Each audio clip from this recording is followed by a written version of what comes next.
This podcast is a production of UBT Media. Born out of an intense passion for classic trucks, nostalgia, and things that get better with age, this is the Keeping It Classic podcast. I'm your host, Robbie Purser, and we're diving deep with those who share a similar love for things of old through interviews, roundtables, and some good old-fashioned fun, camaraderie, and storytelling.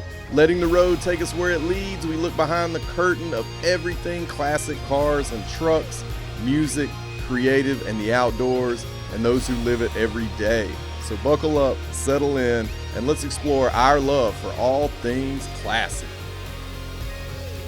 The Keeping It Classic podcast is brought to you by Sweet Patina, where you can get your patina care products and professional level paint products all in one place at sweetpatina.com. And by Automotive Direct, where you can get all your sheet metal for your classic car or truck, interior parts, and other goodies at autometaldirect.com. More than metal. Well, I'm really excited to have you here. Yeah. We have been talking about this. We have worked together for almost the entirety of UBT. Yeah. There was maybe a very short time in the beginning where we weren't working together, and then you have been the constant, I would say, in UBT land since started with Whitlock. Yeah, and since we started, UBT. Yeah, it was Whitlock Garage. Yeah. In fact, I ran across an old design the other day where we had Whitlock Garage. It was on that well-worn design that had the Delray in the center. Well, if you remember, even the original Teddy T. That's what it was. Had it on too. It was a white script that said, That's right, Whitlock Garage. Yeah, I forgot about that. Mm-hmm. Yeah, so instead of it, well, actually, we took the text away from that section of the design and just made it United by Trucks. But you're right, it did say Whitlock Garage above the United by Trucks logo. So it was somewhere. Yeah, and then it was and then Teddy was right there, backed up into the logo. Yeah. Yeah, that's crazy. Yeah. I forgot about that. So that would have been probably mid-2019, I would say. Yeah. Yeah, we just crossed 7 years in November, the end of November. So yeah, Kasey Harris Art Code, the constant in UBT. It's pretty good. It is pretty good. It's been a couple years. It's been a couple years. Well, we've done some cool stuff, and there are so many that ask me about you. And if they're not asking me directly about you by name, they're asking me who does my merch, who does my design work, who helps me with production of this kind of stuff. And it's you. I mean, for those who don't know, it's Harris Art Co. It's Ramaco Caps. I mean, you guys have really helped me transform this brand and make it something that you can go to unitedbytrucks.com and buy. Yeah. Merch right off the website. So I'm so glad you're here because we're going to dive into who you are because you have such an interesting background that I feel like I've even just scratched the surface on. I mean, you have done some really cool things. I think your journey to living in the part of North Carolina that you do is even very interesting. And so I want to jump in on all that. Is that cool? Right. Yeah. Yeah. But before we jump back, what are you doing today? Like, what do you do from a professional perspective today? I mean, a lot of it is through the day. A lot of it's operations, that kind of stuff is just the logistics of, be it, figuring out what we're printing at the print, shop or what we're doing from a headwear standpoint in that factory or design work, which a lot of that stuff will happen on the second shift, quote unquote. So like, a lot of that stuff happens later in the day or at night, weekends. Yeah. So it's just kind of flip-flops. And every day looks different, because there's with the headwear company and how that is, we don't always know what's coming in every day. And, trying to filter that stuff in through Harris Art Company stuff versus, print production stuff versus whatever. It's makes for a fun time. Yeah. It's the quintessential definition of being self-employed. It is. Where you're going in a few different directions. Yeah, everyone always says, you want to be self-employed so that way you can set your schedule and stuff like that. The reality is you go from working 40 hours for somebody else to working 80 or 120 hours for yourself. Yep. Because you learn really quick that there's just not enough time in the day. Yep. So then you're playing that constant struggle of time management, right? Yeah. So that's, as growth and all that kind of stuff happens, as different revenue streams or companies are coming and going, that becomes the constant challenge. But it's, we do well at it, I think. Yeah, you do. But it's different. Yeah. It's different every day. It's and fun. I would say that you just described a lot of your day that while I don't necessarily interface with it directly, I'm a little bit familiar with it because you do our hat production. You do our print production on T-shirts and decals and keychains, and all sorts of stuff that we do. But what I interface most with is your design work, because that's where, either you have an idea or I have an idea, and then we come together and you actually make it come to life on paper or on a T-shirt. But as you just said, that's like your second shift. Like that's what's happening, not in the normal workday. Yeah. Has it always been that way? Think back to when you first got started. Man, so I've been out on my own now for just about 8 years. Yeah. And it wasn't always that way, but I've always kind of, we've always done print apparel, that kind of stuff. Yeah. That was the bread and butter for decades. And then kind of when I went out on my own with the idea for it to be more, art driven and that kind of stuff, and just kind of do the design side of things, what I ended up having was a couple customers that we trust you more than we trust, printers or whatever the case may be. That's exactly how I feel. And it's just so they would funnel stuff initially through us. Originally it was through, some larger companies and stuff like that. So it worked really, really well. So then basically what Harris Art Company became was the design firm for a lot of these print manufacturers, which was great, for us. But, again, I like to be able to, with Harris Art Company, I like to be able to control everything myself. Yep. So it's if I'm doing the work, or if it's artwork, design work, whatever, I want to do it myself. Yeah.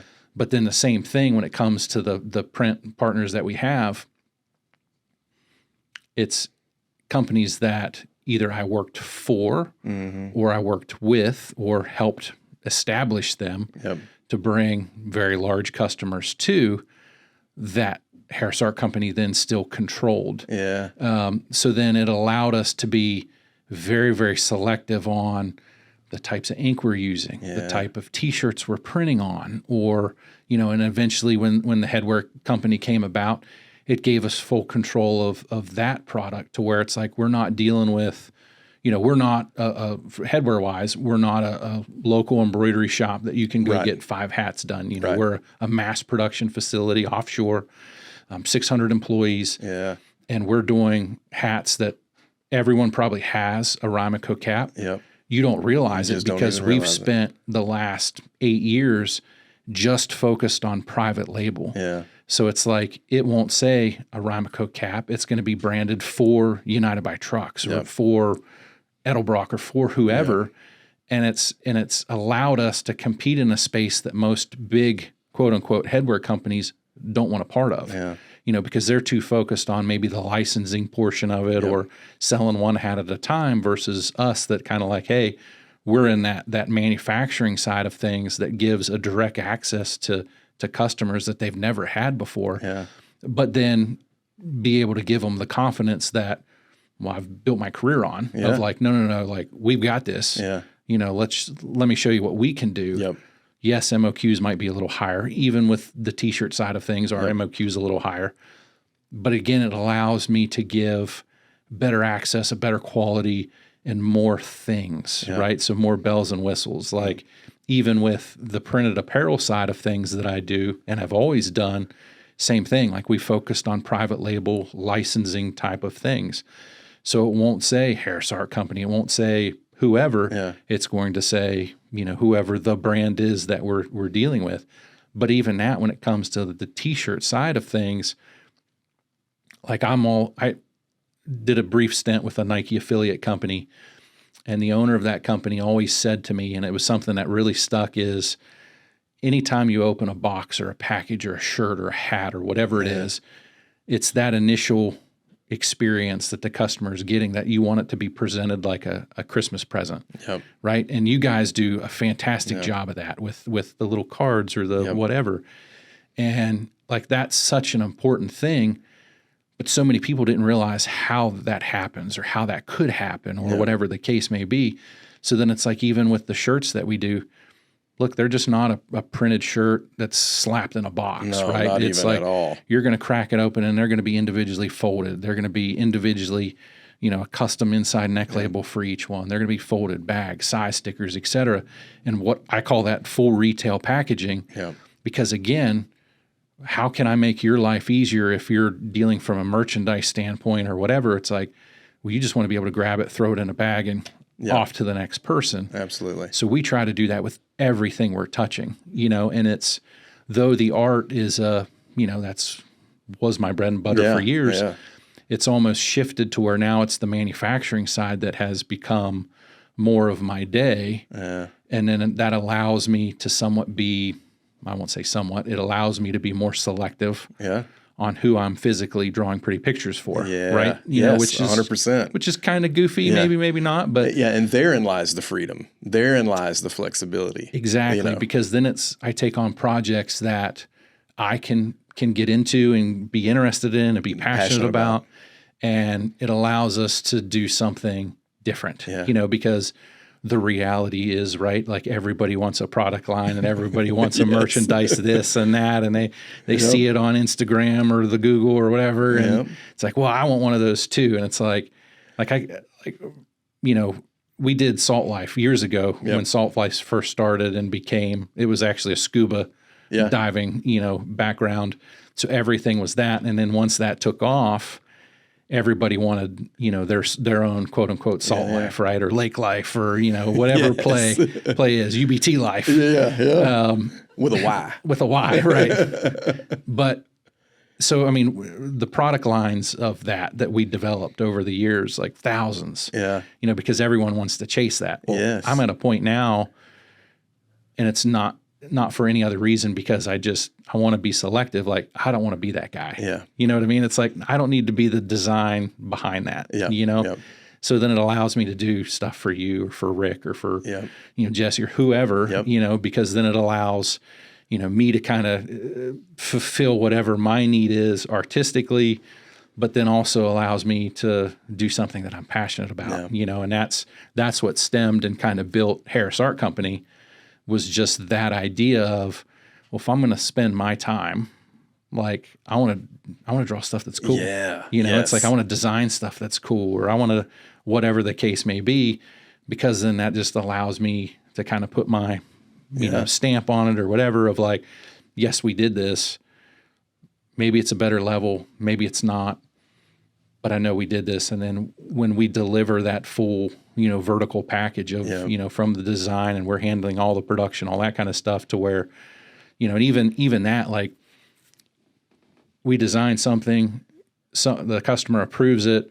It's not like, well, here's pictures of it on the press and what it might look like and all that kind of stuff. It's like, no. Like, my job is, I'm going to guarantee that what I design is going to look like the finished product, because again, I've done this for 25 years or whatever the case is. So it's like, I know exactly what it's going to take to get us there. Yeah, what steps. Exactly. And it's like, it allows us to work with customers like you, who, like, you have a vibe, you have a look, and it's like, okay, well, we're going to design this, but we're going to do it this and this, and we're going to print it this way on this type of shirt or whatever, because, like, that's going to give your market or your customer what they're expecting from you and your brand. Yeah, or maybe what they don't even know to expect. Well, that's exactly. Especially in the automotive world and in our world, and it has gotten better, and I believe it's gotten better because of designers and producers like you, manufacturers like you, who are producing a better quality product. But when I first got started in making T-shirts, man, every shirt felt like sandpaper. The sleeves were too short. The ink was too heavy. The length of the shirt was too short. I mean, it was not a quality piece of merchandise. It was,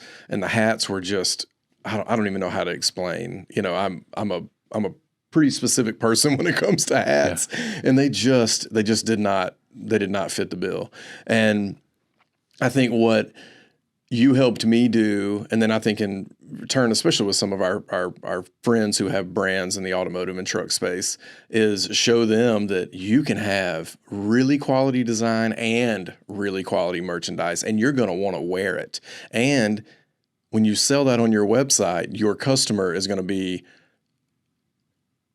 proud and probably surprised that they got something of this quality. I mean, that is the number one piece of feedback that I get is our shirts and hats and all the supporting merchandise and collateral that goes along with it is made to a certain standard. You never feel like you're getting something subpar. And you've helped me figure that out. I mean, you've helped me figure out I didn't even know how to achieve having a better quality shirt with a full graphic on the back and it's less ink, or it's, these couple of little, proprietary things that you've kind of come up with to help make it that way, where you can wear that full graphic shirt in the summer and it's not stuck to your back, because of the ink. And I mean, when I first started, in the industry and all that kind of stuff, I mean, we were doing,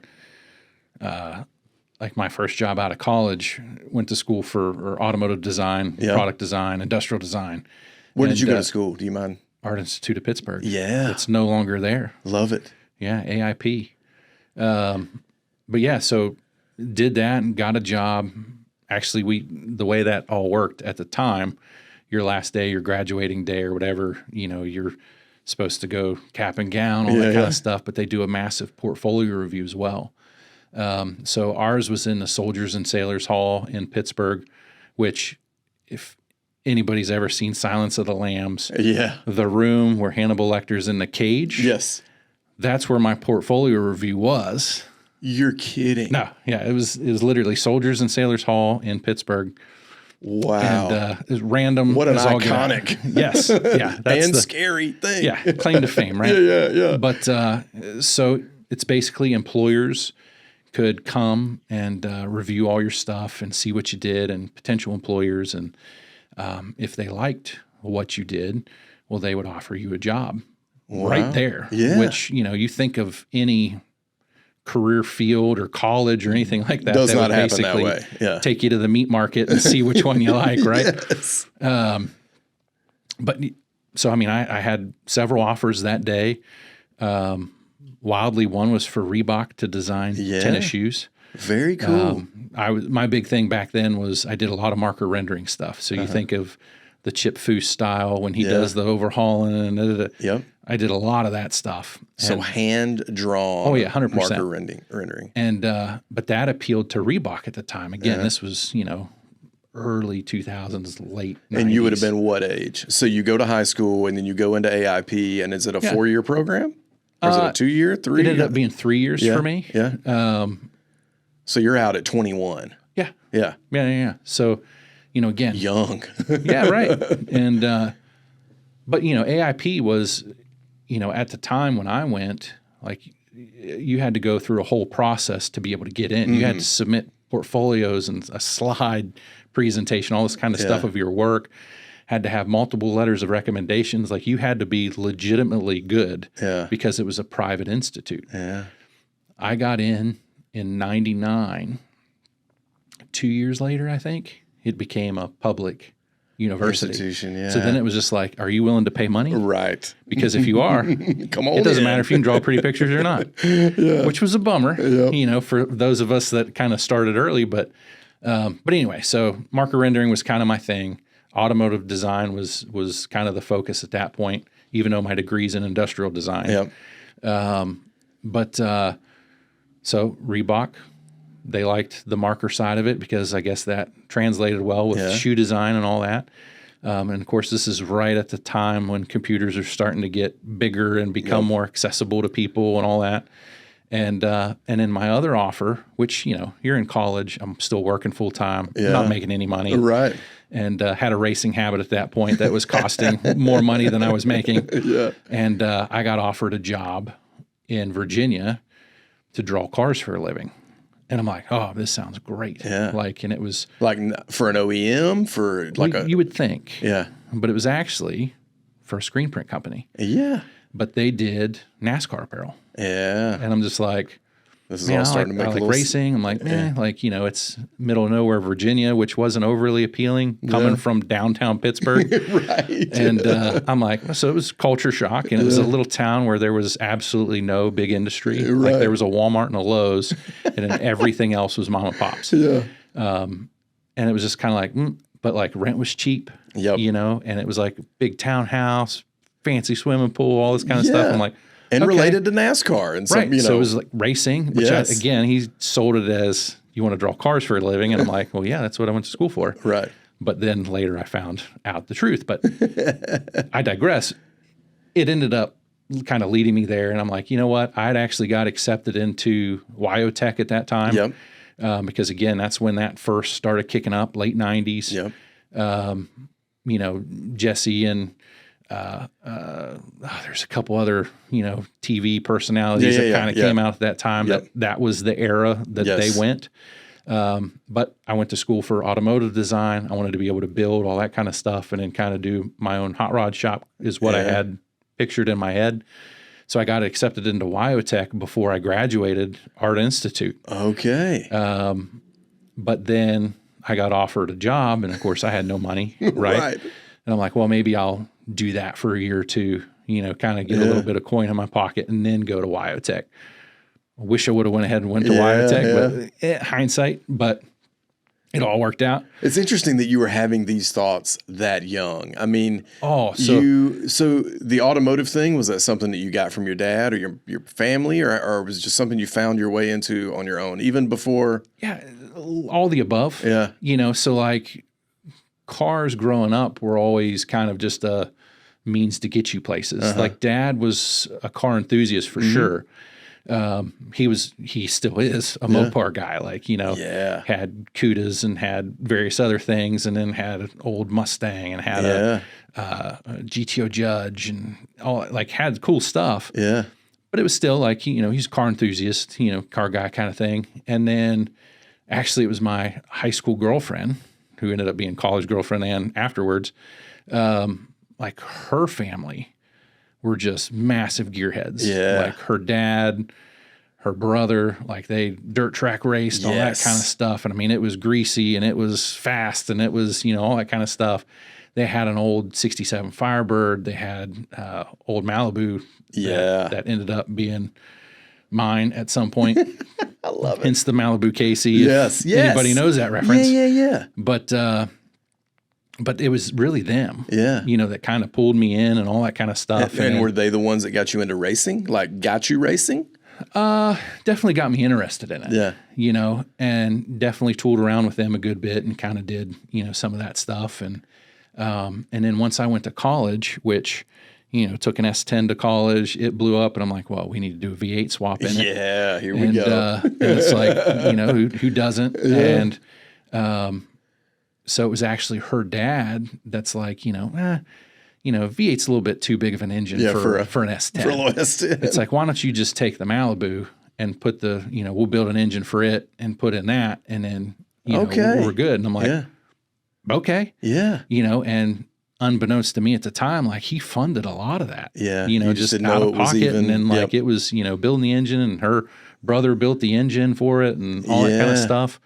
And he was pouring into you though. Yeah, that's 100%. Cool. Like it really was. And then it was like I started hanging out with, the wrong guys, I guess, in college, right? Yeah. And it was Hollywood Nights in Pittsburgh, that hung around with, became a member of them.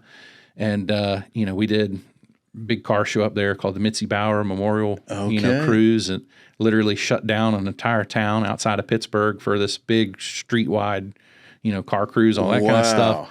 But they Hollywood Nights was a car club? It still is. Okay, I didn't know that. Yeah, I'm not familiar with that. Yeah. Familiar with the movie, I hope. Yeah, definitely. Yeah.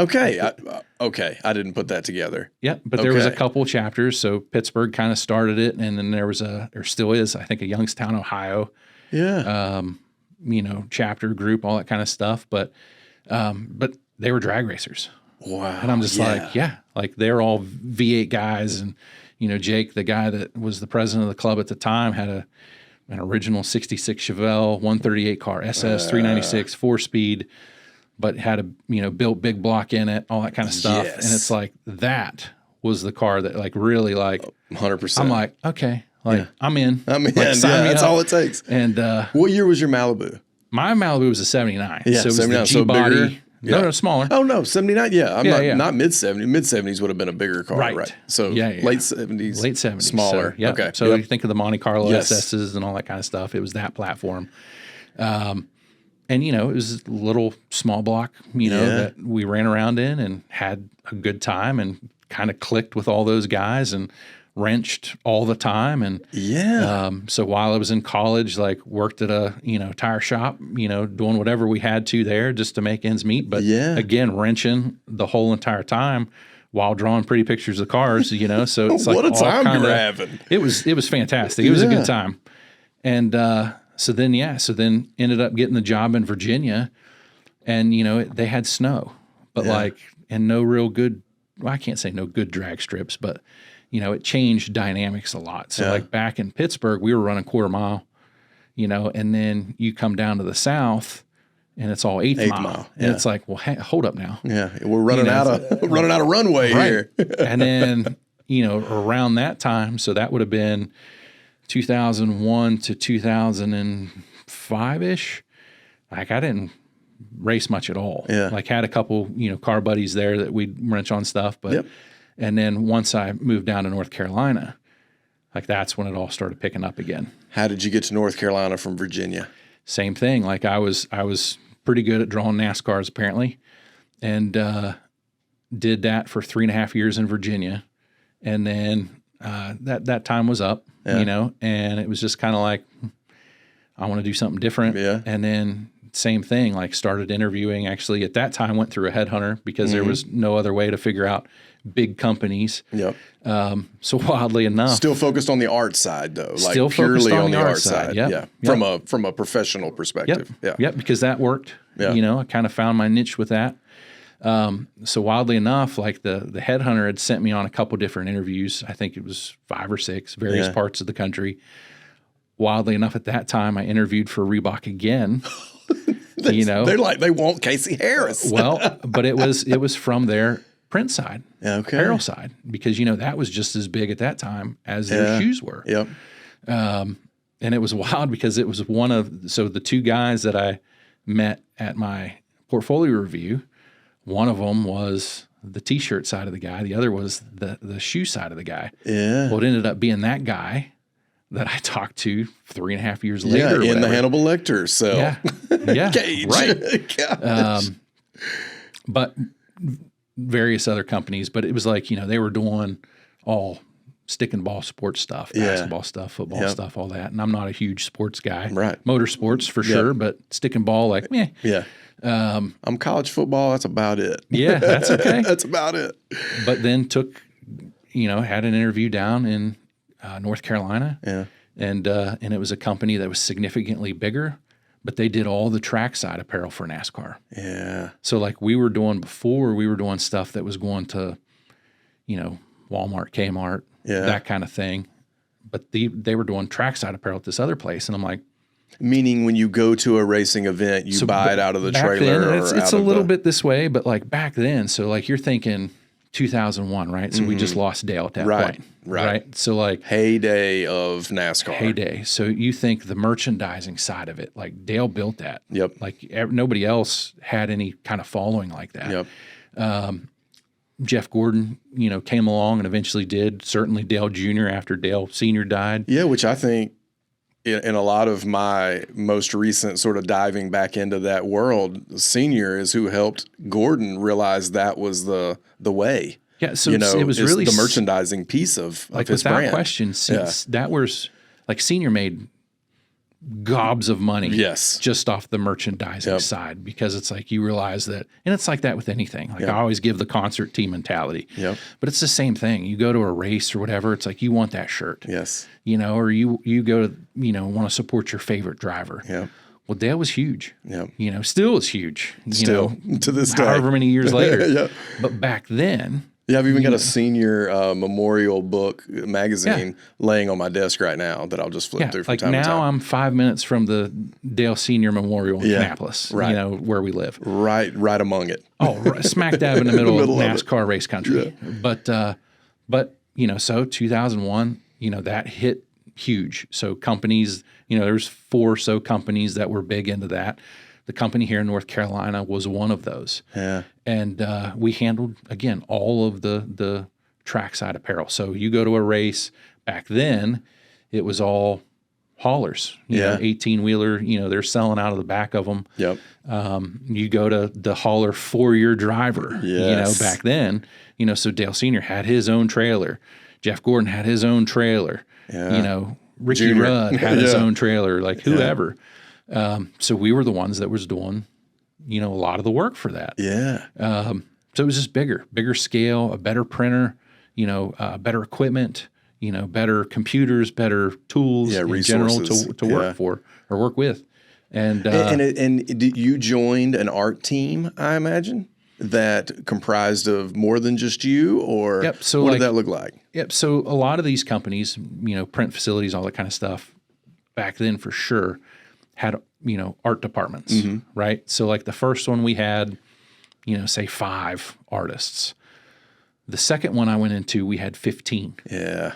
And it was like, you're amongst people that are good. Yeah. Top of their game. And it's guys that had been there for years. It's some fresh blood. They hired me. I brought a couple guys with me from the other company that, that trained me, in that kind of world. And it was just kind of like, okay, so, we had like a flood of like 4 people come in all at the same time. Yeah. And there for a while they were a revolving door for that kind of industry. Yeah. But they were good. And I'm just like, okay, let's do this. Yeah. And how exciting. Yeah. It's so was. exciting. I mean, at that time, I'm still in my 20s. Yeah. And, it paid a lot more. Yeah. Like what I was making in Virginia, at that time, again, me being me, like I work. If there's time in a day, there's time to work. Oh yeah, So I have figured out you work well into the evening and the early morning sometimes. Yes, and I've always been that way. In college, it was I would work 40 hours a week plus go to school full time. Yeah, and with art school of that caliber, like you had massive projects. Yeah. And we weren't doing just drawing pretty pictures in school. Like we were building quarter scale cars. Wow. And we were doing fiberglass work and paint work and auto body type of stuff and like all that type of stuff. And then we still had stuff with like movie miniatures, like the way the original Star Wars was built, and all those little movie props. Like we had stuff on all that we were doing, like all that through college, plus, all that in school. That's prosthetics so cool. and like all that type of stuff as well. Like all the movie monster makeup and all, like we did a little bit of all that. It's just I was in the more of the automotive side of it all and kind of applied all of it to that, and still did, CAD and drafting and all that kind of stuff and all that. So like that led into all that. But, so you found your way to North Carolina. You're a part of this art team that's now grown to 15. Yep. And where are you going from there? Do you sit tight for a bit with that team? Yeah. So same thing in Virginia. Like I worked all the time. So like it was like 7 to 3:30 at the print shop, and then I was an assistant manager at an Advanced Auto Parts. No kidding. Yep. So until like 4 until 9:30. Yeah. And then I worked for a digital photographer from about 10 o'clock until 1 o'clock in the morning, like touching up photos, all that kind of stuff. Because you don't have a family, you don't have kids, you don't have anything like that. Got nothing but time. And it's like, hey, we got time. Like, so let's make some money. Yes. Again, when you've got a bit of a racing habit, like you figure out how to do that. Yeah. But yeah, it's work ethic. Yeah. It's hard work at the end of the day. So when I came down to North Carolina, well, the fella asked me, he's like, well, what do you make? Trying to figure out how much it was going to cost to get me. Yeah.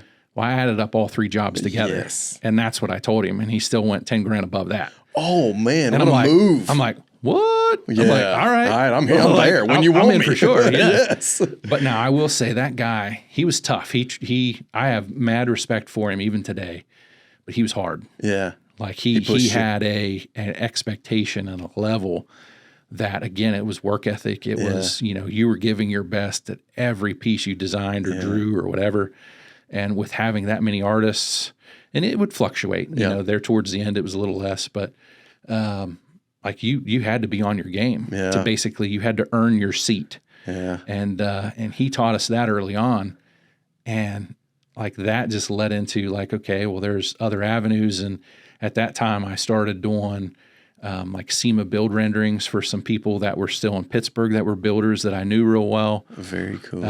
So kind of side hustled that, Yeah. which was kind of the first iteration of Harris Art Company. Yeah. Was actually still in you Virginia. doing things on your own. Like what I want to do or to the level I wanted to do it.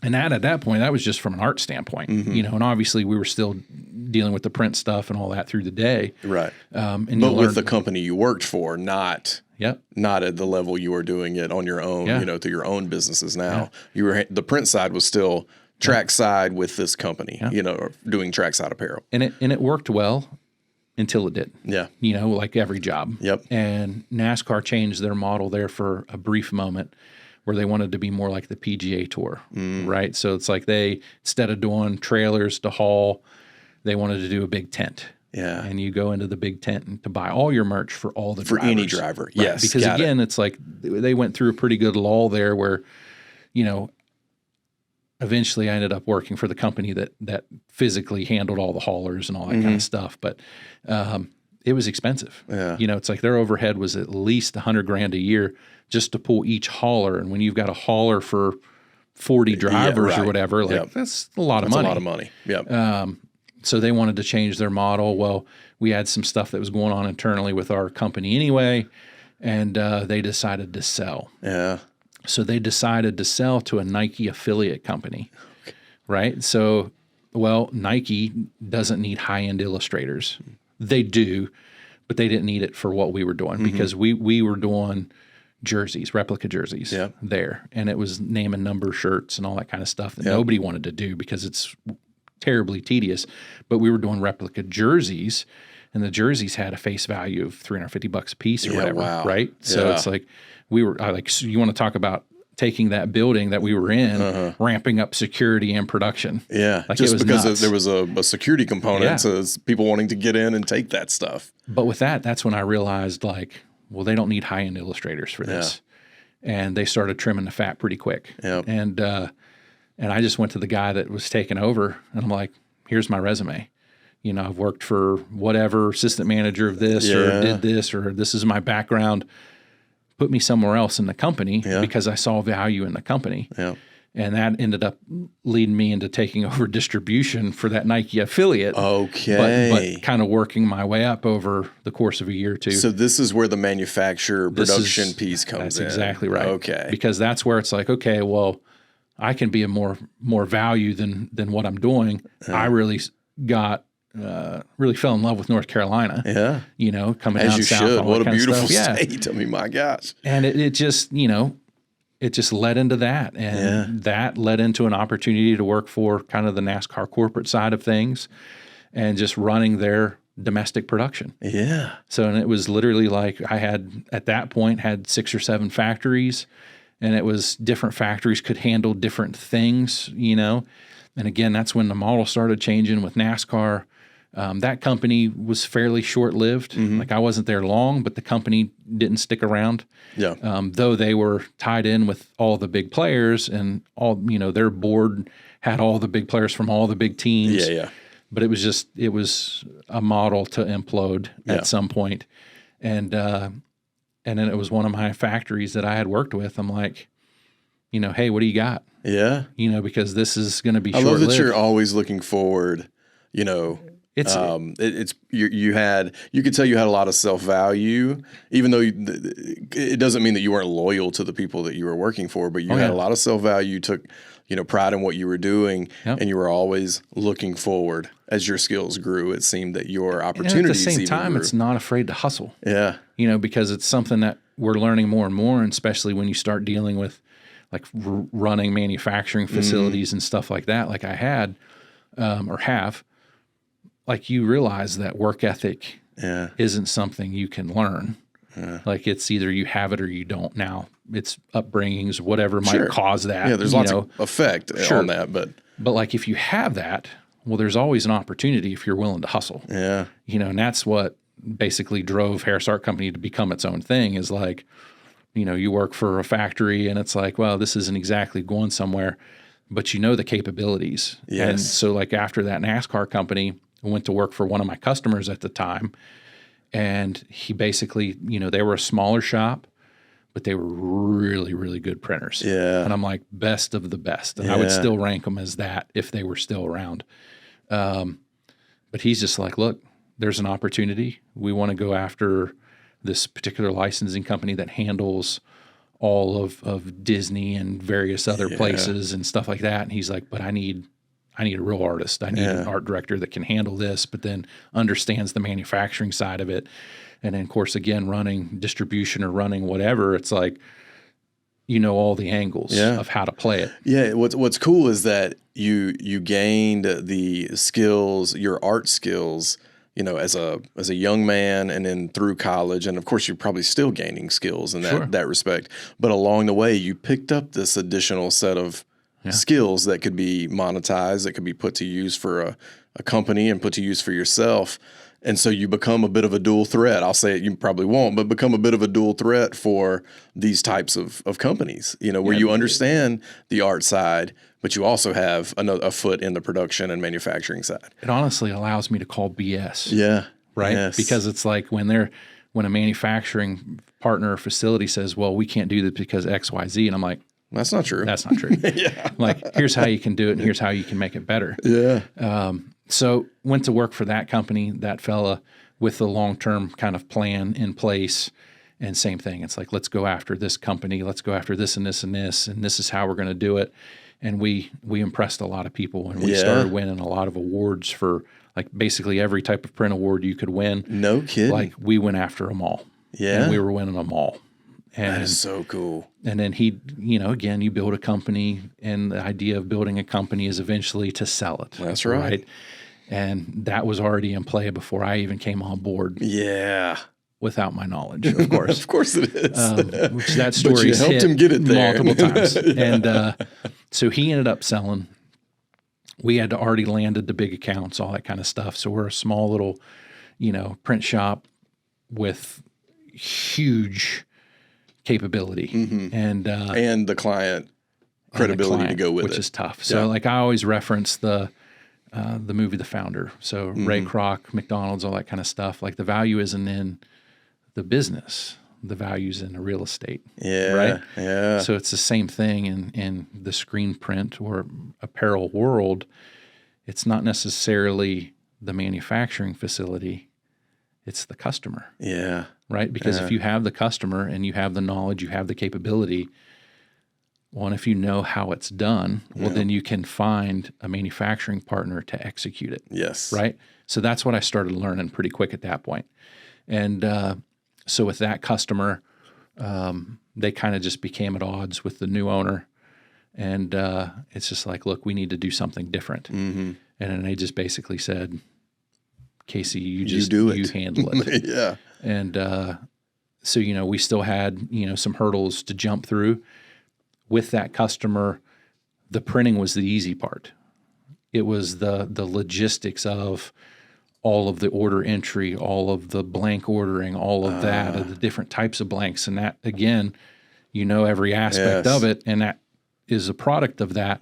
But then on the back end with them, like the logistics was a nightmare. The distribution was a nightmare. The packaging requirements, the shipping for Disney and those type of companies, like you have, you basically have to schedule a delivery window, and then you have to contact the LTL shipments, all that kind of stuff to be able to line everything up. Fit within that window. Which doesn't sound hard, but when you have thousands and thousands of orders that you have to do that with, most shops can't handle that type of volume. Yeah. And so basically at that point, it was like, okay, well, I have to find a partner to be able to handle this. Yeah. And we've been through a few, since. But it just kept working out. And it's like, well, then it allows me to control, the product and control the quality and control the, every bit of it. And the customer expectation. Customer expectation. Like because it's like, it's not a dark art, right? Right. Printing T-shirts is not rocket surgery. Yep. Doing it at a high level and understanding what affects what the customer might be. Like, the shirt you're wearing, for instance, that we did, like, it's like, okay, well, white on a dark garment, black shirt, blue shirt, whatever, like white is the thickest ink out of them all. See, I didn't know that already. Because again, it's like you right gotta print white to be able to print all the colors and all that kind of stuff. Yeah.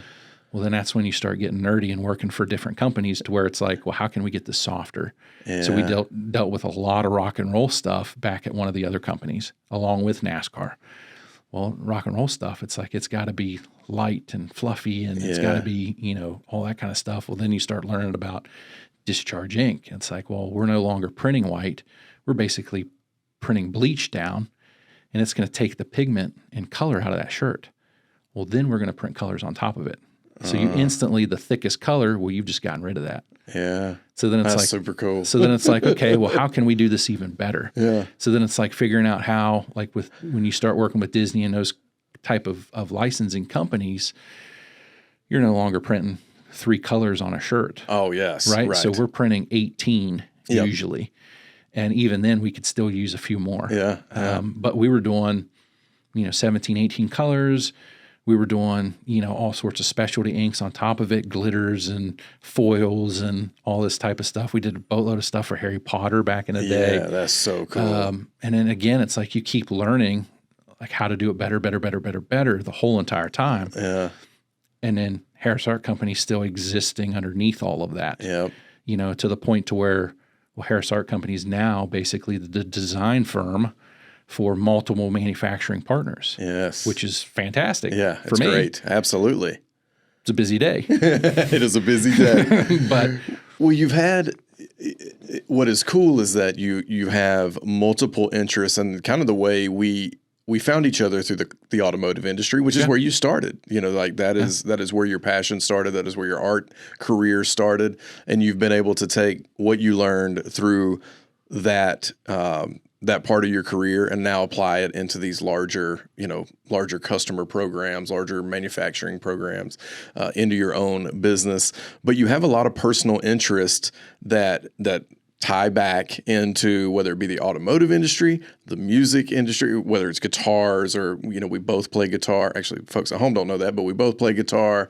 You play guitar. You've been, that's been a big passion of yours. I think what really drew me to you outside of just your skill alone is that you love to play in your passion sandbox. You know what I mean? Like it's not even to where you don't really need to do it, but you do it because you love it. Yeah. Where did we talked a little bit about the automotive piece, but where did the musical piece come from? Where did you start playing guitar as a child? Like where did all that come from? I actually started playing drums as a child. And like music, I won't say music was huge in our house. Mom and dad's music interests were different. Yeah.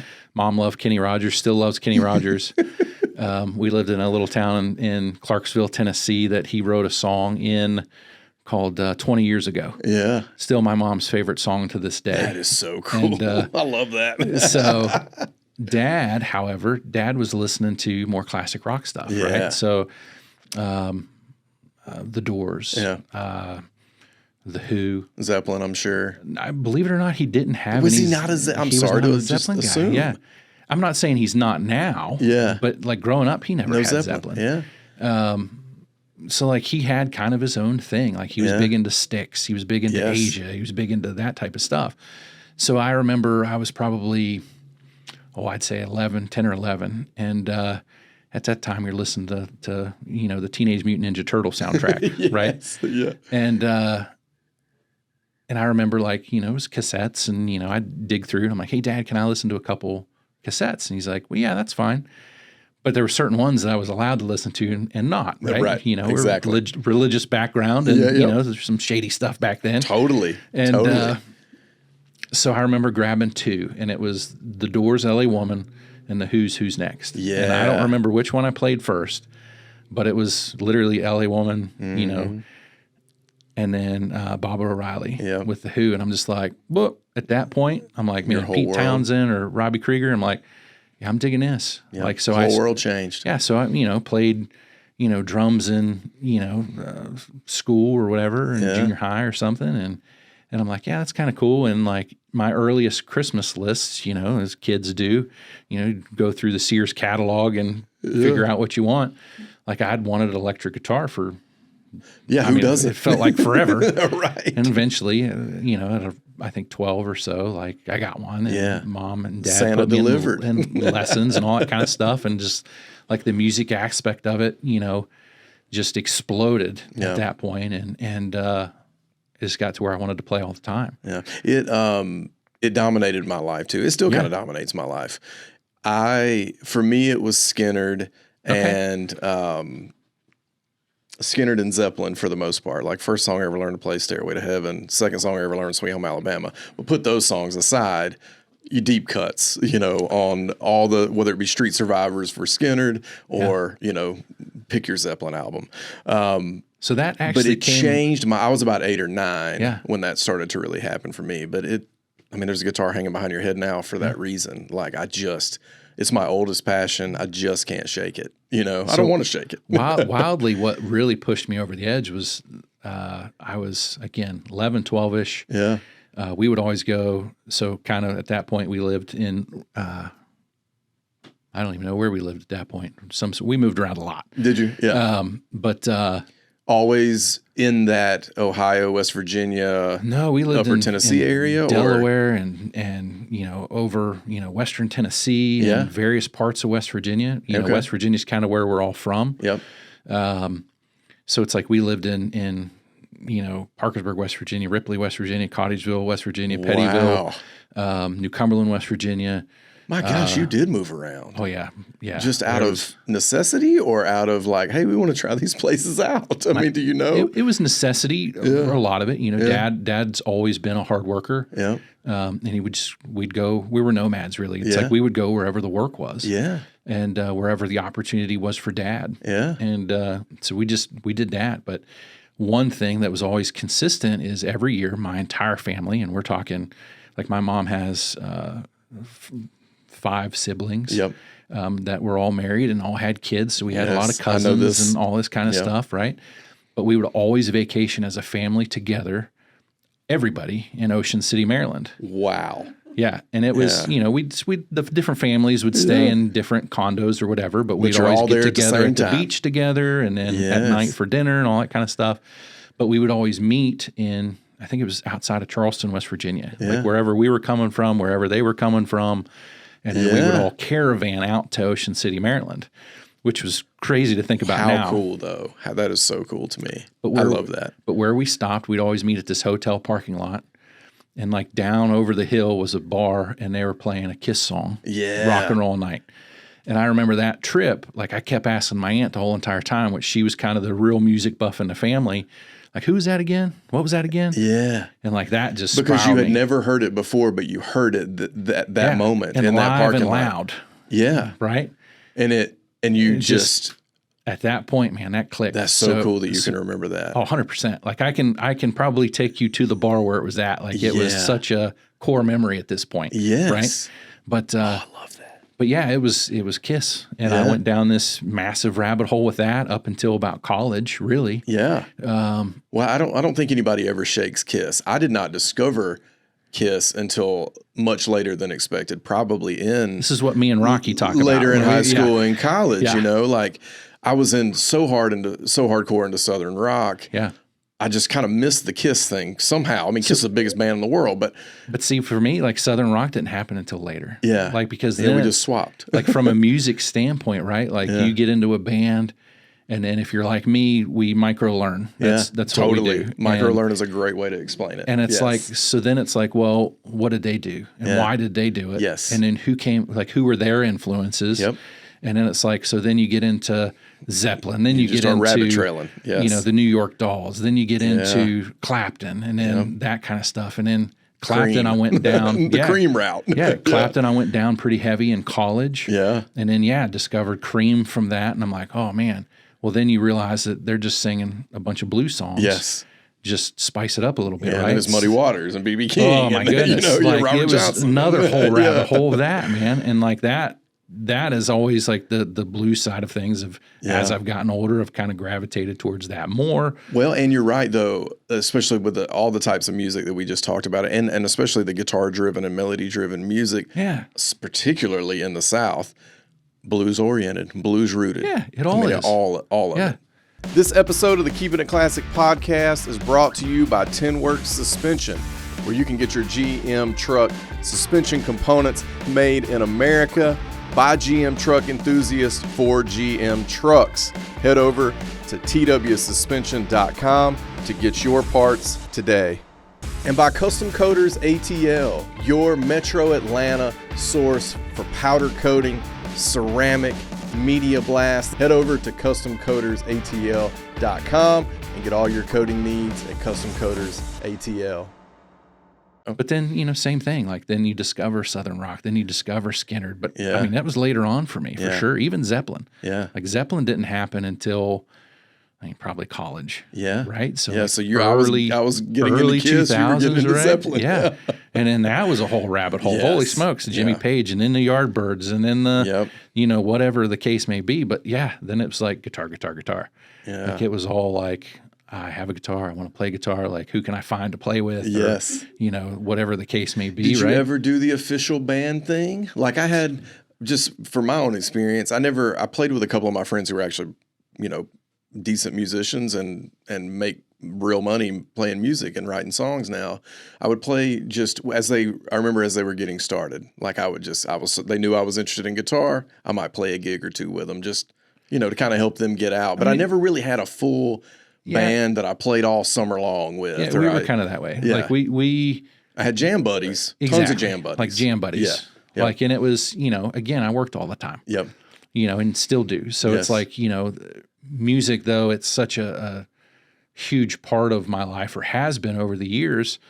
Like there's just not tons of time for it. And then of course life happens and, you have kids and all that kind of stuff. So then it's like you're robbing Peter to pay Paul at some point. Yes. And especially when you have taste in guitars and equipment like we do. It's like, ain't cheap. And again, that took years, and good jobs and different revenue streams to be able to afford something that was what the guys played that you were listening to. Because, if you have that exact guitar, you're going to sound exactly like them on Zeppelin 2, right? Yeah, when in fact they could pick up the Affinity Squire, Telecaster, and it still probably sound like. And I'm still like, it didn't matter. I want the guitar. Yeah. What they had. What they had. That's when you realize actually how small some of those. Being a big guy, tall guy, all that kind of stuff, you realize how short some of those guys were. Yeah. Because you're like, man, that's going to be a big guitar when I get it. And it's like, this is like a ukulele on me. Yeah, which is why, for many reasons, but a 335, because I'm a decently tall fella and got a little weight on me myself. But like, I feel like a 335 fits my proportions way better than a Telecaster. That's why I like Jazzmasters too, because they have this kind of 335, 345. Yeah, those are always been great guitars, and they look great. But I'm a Les Paul guy. Yeah, which is not a very big guitar. No, not on me. No, but it's the guitars that I gravitate towards the most. Yeah. They're Les Pauls, and they have been for years. Again, that's what Ace played. That's what Jimmy played. Right. That's what that's what Gary Rossington played. It's what most of those it was played. the thing. Yeah, and there's a reason for that. They're great guitars. Fantastic. Yeah. But so music was always just kind of a thing, and I'm hopeful my son gets into it because he'll inherit a pretty decent guitar collection at this point. He'll inherit an amazing collection. But it's, music. Music is such a big thing. It goes hand in hand with automotive, whatever, Absolutely. right? Guitars and cars. That's right. They go right hand in hand. Yeah. How has it been being involved in the art side, and production too, but the art side of helping develop some of the brands you've been able to work with on the guitar and music side, and even in the automotive space, and care to share as many of those as you want to kind of name drop. But what has that been like, from a personal and professional perspective? Because you've gotten to do some really cool things.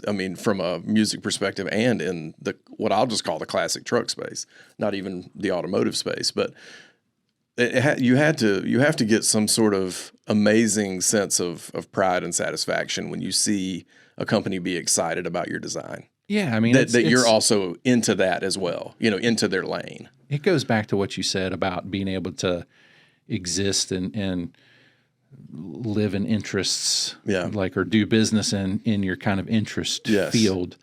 So, all of that, like there's a lot of guitar shops that we do a lot of, if not all of their apparel stuff for. Norman's Rare Guitars. Yes. That's a good one. Which is one of the greatest ones. Yeah. As a fellow Harris, not related. Yeah. But I was out at a convention and, swing by Tarzana, the little strip mall. Yeah. Met Norm, and at the time, Mark Agnesi was still working there. Who's now with Gibson? He works for Gibson now, yeah. And just basically said, this is what I do, this is how I do it. And it was just kind of like, okay, whatever. North Carolina kid, Right. And I'm sure they get hit up with stuff like that all the time. But the tactics that I would go to even now with sales and stuff like that, it's like, I'm going to tell you what I can do. Yeah. And then we might not talk again. But then I'm going to send you samples of your product the way I do it. Yes. And then for Norm was a good example of that. Like, it was kind of like, well, now I've got your interest. Because it's like, here's what I do, this is how I do it, and here's my price point. Yep. Which, Norm's he is probably the best haggler I've ever met in my life. Well, he owns a guitar store. How could he not be? And dealing with vintage guitars. But even in apparel, like, he's a haggler. So he gives you a run for your money, huh? And it's such a wild dynamic. But then, like, through that connection, that, like, literally Norm, I was in for a show in Long Beach, screen print, like apparel, merchandise kind of, or I say merchandise, but equipment show, big trade show. Is there a big trade association in that? There is. And what is it? It is. I know I just put you on the spot on that. SGIA. SGIA. Okay. Is the big one. But we would always go to, because that company I was working for, that we were going after all that licensing stuff with Disney and all that. They wanted to be the best of the best. So we went to all the shows. Of course. And we would enter stuff that we had done or printed or whatever in these different things. So I was out there for that. Drove by. We were already in Long Beach. I'm like, how far is, Tarzana? It's on the other side of L.A. from where we were at. I'm like, okay. Like, we'll rent a car and drive out there. And then this might have been a Thursday. And Norm's like, how long are you going to be here? And I'm like, I don't know, a couple of days. Yeah, Sunday maybe. He's like, Saturday's the Costa Mesa guitar show. I'm like, okay. He's like, why don't you come out? We're going to have a booth, but I'll introduce you to Joe Bonamassa. He goes, because I think you need to do work for Joe. And I'm like, so this was already after you had Norm's business? No, this was, you had just kind of pitched him and then. Pitched him. Yeah. And he's already trying to introduce you to Joe Bonamassa. Yeah. Well, so like at the time with that, we were doing stuff for Hard Rock Cafe. Yeah, yes. So, I mean, I won't say all of the stuff for Hard Rock, but a pretty significant amount of it. Yeah. And of course, a lot of that stuff had slot machines and guitars on it. Oh, yeah. Right? Hard Rock Cafe and music, guitars, all that go hand in hand. Without question. 100%. So that's kind of what I showed Norm when I was kind of sales pitching him on the idea of us doing work for him, or me doing work for him.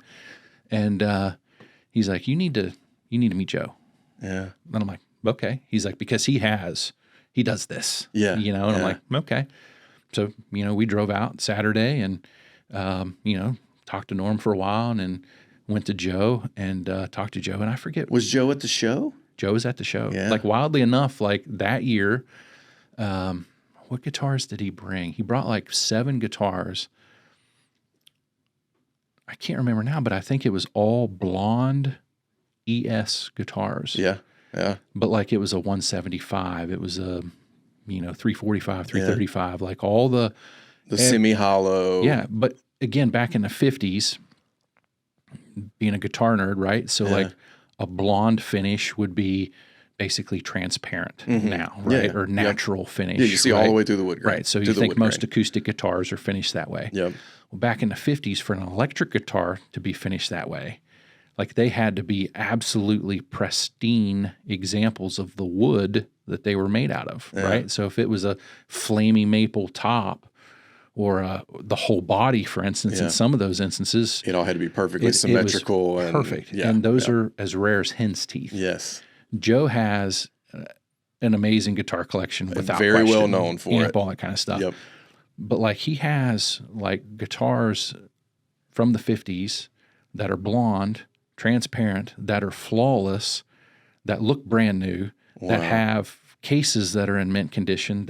That's the way these guitars came and are still in, with all the hang tags, with all the dealer packet, with all the blah blah blah blah blah. You think I'm into this stuff? That's a different level. Like so he had all of these displayed. As soon as you walked in, himself, Joe drove a little BMW or whatever at the time and had all these guitars in the back of the BMW Hundreds car. Of thousands of BMW dollars car, might I say. Yeah. Each one of these, easy 100, 150 grand. Yeah.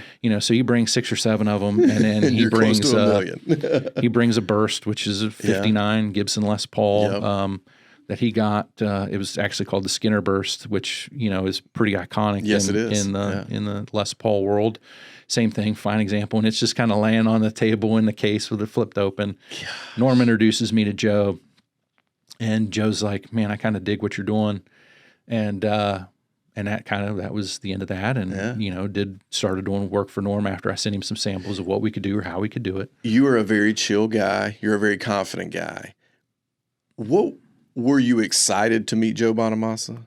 Were you, what was your feeling? Because, I mean, regardless of whether you like his music or not, if you're into music or you're into things of old, just into things of old, he is a premier voice in that space, especially when it comes to guitars. But definitely more so now. Yeah. He was still big at the point I met him, years ago. And, but, it took, meeting him a few times and going, kind of backstage meet and greets and stuff like that to kind of really make that connection to where I started doing work for Joe. Yeah. And the same thing, it's like because of what I do, because of how I do it, like it's important for Harris Art Company to control every aspect of that. Yeah. So like I don't typically do design work for stuff that we're not printing. Right. Or we're not manufacturing. Yep.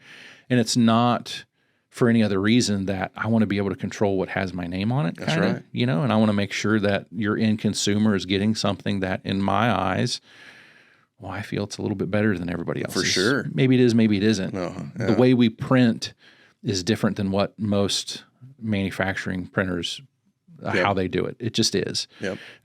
There's a lot of proprietary stuff that goes into that on how we do things. And it's for a reason, and even the partners that I have now through that, it's different, and it's different than the way they've ever done it before. Well, it's noticeable too, like speaking on the end consumer piece, like I said, we get more feedback on the quality of the artwork, not just the design itself, but how it's physically printed on the shirt and how it wears. That is... And that's honestly, a huge testament. We live in a world now, where it's kind of the Amazon mentality of things, right? So it's like you want everything. It's not what my brand is. No, it's like you want it all now. It's like you want it to be, you want the artwork now. Yep. You want it printed now. You want it delivered now. Yeah, tomorrow. And it's I can't say it's spoiled. It's spoiled us, right? To some extent. Like I can order from Amazon and it's here the same day. Totally. But when it comes to what we do or the boutique side of what we do, like that doesn't really work. It does not work. And from a manufacturing standpoint, that doesn't work. Well, now we live in an age to where we're dealing with AI and we're dealing with direct to garment and all that kind of stuff, type of printing. So, you can jump on ChatGPT and design something up and then you can go to, wherever, whatever, and have it printed. And have it printed. And like literally you just put it online, like your Vista print type of world and hit print and order and boom, boom, boom, you got something. Yep. Okay. That's not what that you do. works for somebody, but like, I'm not that guy. Yeah. I understand that, with, it's tough being a career artist. Yeah. I'll say that from a, putting a value to your time, and you go to a shop and have a truck built or a car built, they've got an hourly rate. That's right. Right. And it's like, you're not going to get it to the end of that build and be like, you know what? I don't like that. Yeah. So do it again. Yeah. And not have to pay that invoice for the first time around. So, and that's always been a struggle as an artist. Yeah. Because it's getting folks to understand that what you're doing is just as valuable as what a builder might do Totally. or what anyone else might do. Yeah, or what I do as a videographer and photographer. And even like musicians, and it's the same thing. It's like, it's like, hey, we want you to play at our club or our show or whatever. We're willing to pay you $50. Yeah. It's like, well, no, that doesn't work. My time is worth more than that. Yeah, it's like, the amplifier I'm plugged into costs, 27,000 times more. Right. Yeah. So it's like, so that's always a struggle. And I think with any, artist or manufacturing company or whatever, it's like, trying to understand and establish what that time is worth. Yeah. Well, I think one thing, so I tried the DTG thing. Everyone has. When I first started UBT, I didn't know how to run a camera. And I also didn't know how to produce anything. Yeah. I did not know how to make, all of this, I just, started. Which DTG is direct to garment. And MOQ is minimum order quantity. That is correct. Yeah, you taught me that many years ago, but we mentioned it earlier and didn't say it, and I meant to come back to that. DTG, direct to garment, MOQ, minimum order. And like with that, quantity. you just think of your inkjet printer at home, right? You hit Command P or print, and it just prints it out. Yeah, like basically, that's how it works. Yeah. You load a T-shirt on, and it's literally an inkjet, digital printer, and it's going to print something down first to get all the ink to stick to, be it a glue or be it whatever, and then there you go. And boy, it just isn't quality. Yeah, they've come really, really far. So it may be so. I believe you that they have, but it's not what you are able to produce. At the end of the day, again, you're printing 4 colors, CMYK, cyan, magenta, yellow, and black. We print 18 colors. Yeah. So if we need to hit specific colors on something, we can do that. When you're printing for Disney and you've got, a Disney princess tee that has 15 different princesses on it, and each one of them have a different color eyeshadow that has to be that exact color. Think about that, Sarah. Isn't that crazy? Yeah. Yeah.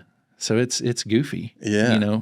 When it's high which demand. is a good Disney pun as well, right? Yes, it is. A great pun, actually. I know we were talking headwear, and I said fit the bill earlier, and I was proud of myself internally. Rightfully so. But that was a better one. But a lot of people try that kind of thing. And, when they've got everybody wants that brand like we talked about, or they want that marketing thing because they think it's going to be the next multi-million-dollar idea. Yep. Hopefully it is. Hopefully it is, but in reality. And hopefully we're doing it for them. Right. Yeah, we're in the process. However, so they've used a lot of those type of services, or they'll use the mom and pop shop next door that can do it for dirt cheap. And I get that.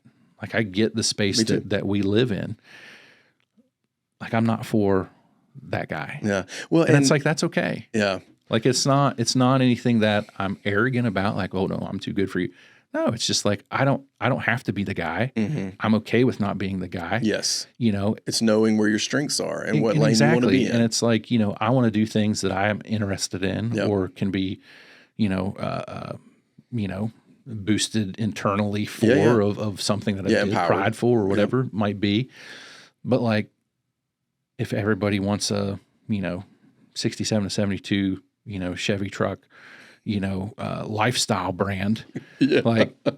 I all the time when people approach me about doing it, my first question is always, what are you going to do that's different than everybody else? Yes.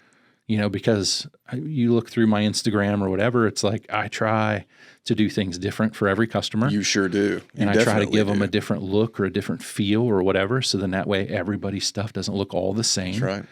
Because that's something that just makes my eyeball twitch. If I may stop you right there, that was my problem when we decided that DTG, the direct-to-garment thing, was not going to be the way we wanted to go because of quality control. We couldn't control it. In fact, the way we first started it, we never even saw it. It just landed in the customer's mailbox. Yeah. And while the convenient part of that was there, that clicked, that I don't even have to house this stuff. I don't have to. No, inventory touch this. is huge. But when it landed in that inbox, I had no idea, or that mailbox, I had no idea what it looked like. And then I would get feedback, or I'd see somebody wearing it. Oh my gosh, I saw somebody wearing one. Might have been at Fall Revival. That was from that batch in 28 or early 2019. I hear that's a good show, by the way. I hear it's a great show. We'll talk about that too here in a minute, Mr. C10 Fall Revival. But I saw that shirt and I was embarrassed for them. It was my own brand. It's one of those cringe moments. Oh, I've got them. When we were doing NASCAR apparel with the second company, Like if you remember NASCAR, you remember the total prints? Yes. Yeah, like the prints that were literally printed all over the shirt. Yes, and stuff. which I love that. Don't tell anyone, but we were that company. I still love it. I love the big graphic stuff. And I mean, it was like back then, I mean, that in comparison to what we're doing now, like that stuff was bulletproof. Yes. So I always thought about the person that's sitting at Bristol, 110 degrees outside. Yes, with it. It's like, I'm sorry, you can't drink enough Coors that day. to drink that away. There's no, exactly. There's no drinking that off your skin.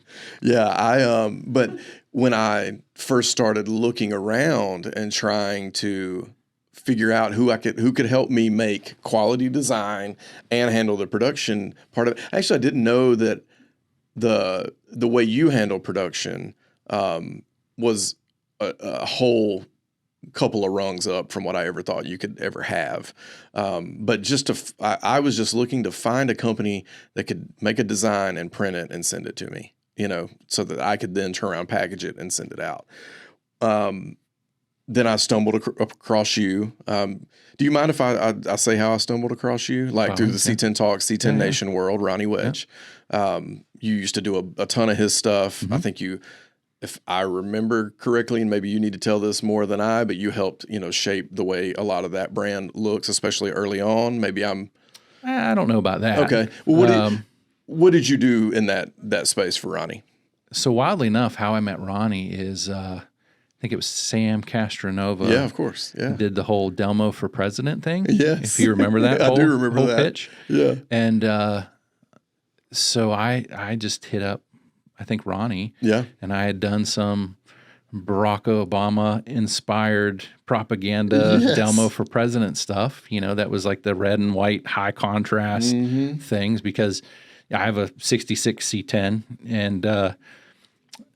and I had gotten that truck a little bit before Delmo had built Dell built the 65. Yeah. That had the YouTube video and blah, blah. That was like I think it was a green one, wasn't it? It was tan. Oh yeah. That would be. Yeah. Was that La Fonda? Maybe. No, that was way before La Fonda. Way before La Fonda. I wonder which one that was. So 65, like he literally built it like at his house, like it was all over the forum at the time. Yeah. 67, 72, ChevyTrucks.com. Yeah. And, shout out. They were my neighbors, wildly enough, for years. Wait, the people that actually ran the forum? Josh and Liz. Yeah, Brady? Yeah. They just hit me with a $25 charge the other day for my subscription. They were literally, when I lived in North Carolina doing the NASCAR job, unbeknownst to me, I was drag racing at the time. And I used to do test launches in front of their house for years. Now that's some street cred. And I don't know anybody that know them. They would hear the car fire up. Yeah. And I'd literally pull down the end of my road, turn left on theirs, and right there is where I would stop and preload the car and stuff and do launches. And every time they'd hear the car fire up, they'd come out and sit on the porch and watch me do it. Yeah. So then when I got a Chevy truck, then it was kind of like, oh, well, then I got to meet them. And I had the truck for probably a year or two before I realized that's who they were. No kidding. And all that they kind of stuff. They still run that. Yeah. I mean, they still run it to this day, which is so cool. Well, I hope it always stays alive, because that's where we met some fantastic people. It's where I learned all I've learned, or not all I've learned, but it's where I've learned all the, RPO codes and paint codes. It's where I learned all that sort of institutional knowledge about C772s. I mean, it's the same thing. Like that's how I met a good friend, John Glenn. Yeah. It's Anderson Auto Glass in Anderson, South Carolina. They do all, I think it's pre-1987 glass. Yeah, that's so if you need glass for your C10, hit them up. Or whatever, like they are the best of the best and know what they're doing. Dennis Glenn, John's dad, has been doing it since the dawn of time. Yeah, like he was putting glass in the dinosaurs' cars. If you believe that, it was crazy. The ones that they were pushing around with. That's right. Yeah, Fred and Wilma. Yeah, the Flintstone era. But that's where I met John. And John is the astronaut on Instagram and in the forum. Okay. And John built a 65, and John is the most detail-oriented builder I've ever met in my entire life. And I kid you not, even still to this day. Wow. Like he was the guy that was taking the files and re-detailing all the bolts to get them back to the original shape. And he would document every bit of the process on the forum. Wow. And it's still on there. I don't know how I didn't run across him. Oh, he's fantastic. Yeah. So doing work for Ronnie, I'd actually reached out to Ronnie first saying, hey, you need to get John Glenn on your podcast. That was an amazing segue, by the way. That was very good. Thank you very much. I much. like how you brought that all the way back around. I'm Please pretty continue. good. But so I had brought, tried to get John on there. Well, John is a very smart, detail-oriented guy, but maybe he's a little bit more introverted than others, maybe not right? want the publicity So type piece of he it. might not be a good interview, but maybe in a group setting, maybe he'd come out of his shell a little bit, right? Yeah. And so try to get him on, the podcast or whatever. And I had done the Delmo stuff, propaganda kind of stuff. And it was like, Ronnie just asked me one day, he's like, what do you do? Yeah. And which is actually how I kind of did the same thing to you. And it's like, well, I've heard your name, but what do it's like, well, I kind of do a little bit of this. And I showed him some different stuff or whatever. And he goes, would you be interested in doing a few things for me? Because, in this automotive scene, there's a handful of companies that a lot of people use. Yep. Good, bad, or indifferent, and that's fine. But every now and again, you'll have someone that wants to do something different. Yes. And I like being that guy that wants to do something different. Yes, you do. And if I get to be known for anything, it would be that. Yeah. Nothing you do is the same ever. Unless, like with our Keeping It Classic brand, like that is the same in the same vein, but it's not the same. You know what I mean? Like that is because that is a series. Once you establish a look or a style, you build your brand based on that.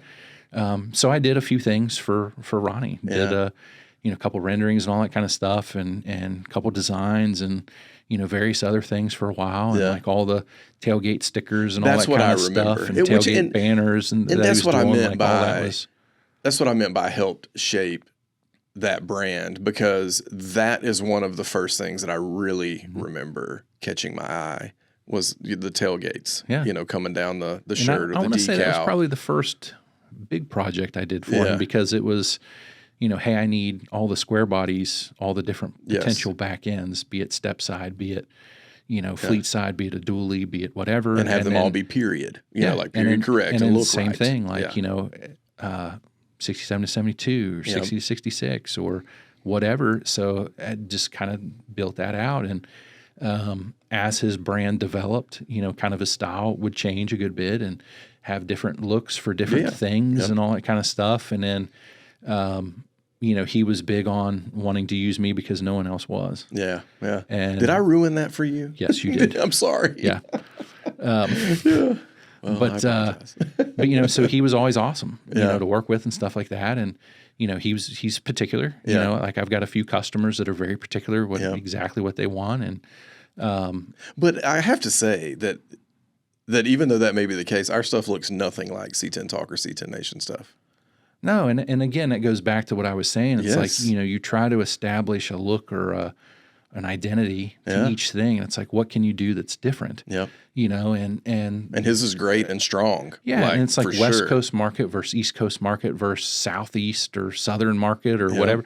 It's all different. It's the headwear wise, it's the flat bill versus the curve bill. Totally. Yeah. Like rope hats versus curve bills, like that's more East Coast. Flat bills were more West Coast. Now it's all over the place now, but it was definitely one way or the other 10 years ago. For sure. But yeah, so, did stuff for him, and then he was very protective of me, which I was thankful for. Yeah, and I'm trying to remember if he told me, because you saying that, it kind of makes me believe that he wouldn't have told me who was helping him. I'm wondering if I just stumbled upon you in some way like maybe you got tagged in something and I just went down a rabbit hole. I really can't remember. It I could wish have been I could. Because for the longest time in the truck space, like he's definitely the reason I got into the truck space. Like automotive space I'd been in for years and years and with build renderings and all that kind of stuff. But like with that truck space, it was really him. 100%. He paved the way for us all. Yeah. And it was, the forum, all that kind of stuff. And then C10 Talk and then, which C10 Nation and all that affiliated with it. And, so then it's like, you try to find, your looks or styles or your whatever. Yeah. And, like there was a couple others that might have come in between you and him. Yeah. And then, you hit me up and said, hey, I want to do something. And I probably asked the same question as I do everybody else. It's like, what do you want to do that's different? Yeah. And it's basically like you have to sell me on wanting to do work for you. But I also remember in maybe naively or a little greenly, like incorrectly trying to size you up because you you were kind of a little more private back then. Very much so. You like, even did not have. Yeah. This is kind of a big deal that you're on this podcast, I would say, because and that you're sharing so much, because there is not. You have really been able to build your whole business and brand on doing and not saying. You know what I mean? Like, because I think that led by example versus having to go out and do all these things. 100%. So the only thing I knew about you was the C10 Talk, C10 Nation thing. And I'm like, well, what else are you doing? Like, is there other work I could see? And of course you provided that and had that to show, but I just didn't know anything about you. And once we got to talking and I realized, like, wow, this is some real money involved in making this happen from a design perspective. And I didn't know what to expect, but in that respect, the investment in your art for our brand has paid dividends for our brand, and the ease of working with you and the ease of you handling every aspect of production, and I don't have to talk to a printer. You handle that, like all of that has come in tenfold back to our brand. So I'm not trying to like show that or say that in a negative light. That was something that I definitely learned from the Nike company is like, you want to be as vertical as you can, and you want to be as turnkey as you can, and you want to make it as easy as you can for the customer or you or for even your customer. Yeah. But that doesn't mean that the customer doesn't pay for it, or that you are not valuing your skill, your art, your abilities to do all of those things. No, it's and I always tell all of my customers that, because we do charge a design fee. Yes. It's a one-time fee for the initial artwork, and then after that it's just you're paying to print the t-shirts. That's right. And then or whatever it is, or the reorders that are all that. Like you're not getting charged that every time. Yep. We also don't charge all the little goofy fees that most printers do. No, you do not. We don't charge the setup fee. We don't charge the ink fees. We don't charge any of that stuff, because all that is just a way for most printers, and some people might not like this, is a way most printers just get you that extra nickel, or get you that extra dollar, or get you that whatever. Like they do whatever they can to try to nickel and dime you. Yep. Whereas like I just basically give a turnkey price. That's right. It's like, this is what we do. This is what we charge for artwork. This is what you're going to pay for a shirt. And we base all of our shirt pricing, all that kind of stuff, on a high-end, next-level Rebella canvas shirt, right? So it's like we're not printing on garbage Gildans or whatever. Like it's just not. Like we want to help build your brand as the highest end possible. Yeah. And if your brand is a lower end T-shirt, like that's just not going to be us. Fit. Yeah. And it's like, that's okay, But I can't make it. Like you can't make chicken salad out of like chicken poo. Right. So it's like if we're starting with a bad T-shirt to begin with, it's like, well, I'm not going to be able to church this up in a manner that's going to be fit. Yep. For what I've built, let alone for what you would want your customer to be looking at or whatever. Yeah, and I think our goals aligned. We figured out our goals aligned very quickly when it came to quality and design. And honestly, you've been one of the easiest customers. Well, thank you. I can say that. I knock try. on wood so far. Maybe I should knock on some wood. Or maybe it's Sarah. She's the reason everything. Yeah, she's the easy part. Now, she's your tougher customer than I am. But the part that I love about working with you is there is so little friction. I mean, just in any part, whether it's our relationship, our emails, our text, or all the way to some new design that comes to full production that has a hat and a sweatshirt and a T-shirt, and all these things involved. It's frictionless, and it always turns out exactly like I want it to. And the reality is, like my grandfather always said, the only thing you come and go in this world with is your last name. Yeah. Right. So it's like you try to build something out of that, and you try to, stick to that. So like, and yours is literally on the door, Harris. Yeah. So it's you can't dodge that, but at the same time, it's like, their artwork. If I'm the only one doing the artwork, like there's I'm out. 4 months on artwork right now. Yeah. Oh yeah. Yes. And it's just that's the way it is. Like I always. Certain projects or certain customers or whatever, you try to wiggle and work stuff in where you can, but like even doing that might still be a month or two. Yes. So it's like, it's just the time of the day and there's only so much. But and you're a family man. You've got other things that you're interested in and pouring your heart into, your time, your money, your effort, like C10 Fall Revival. I mean, you're one of the founders of C10 Fall Revival. You're part of the dynamic trio. You know, you've got some really cool stuff that you're doing in your time outside of art.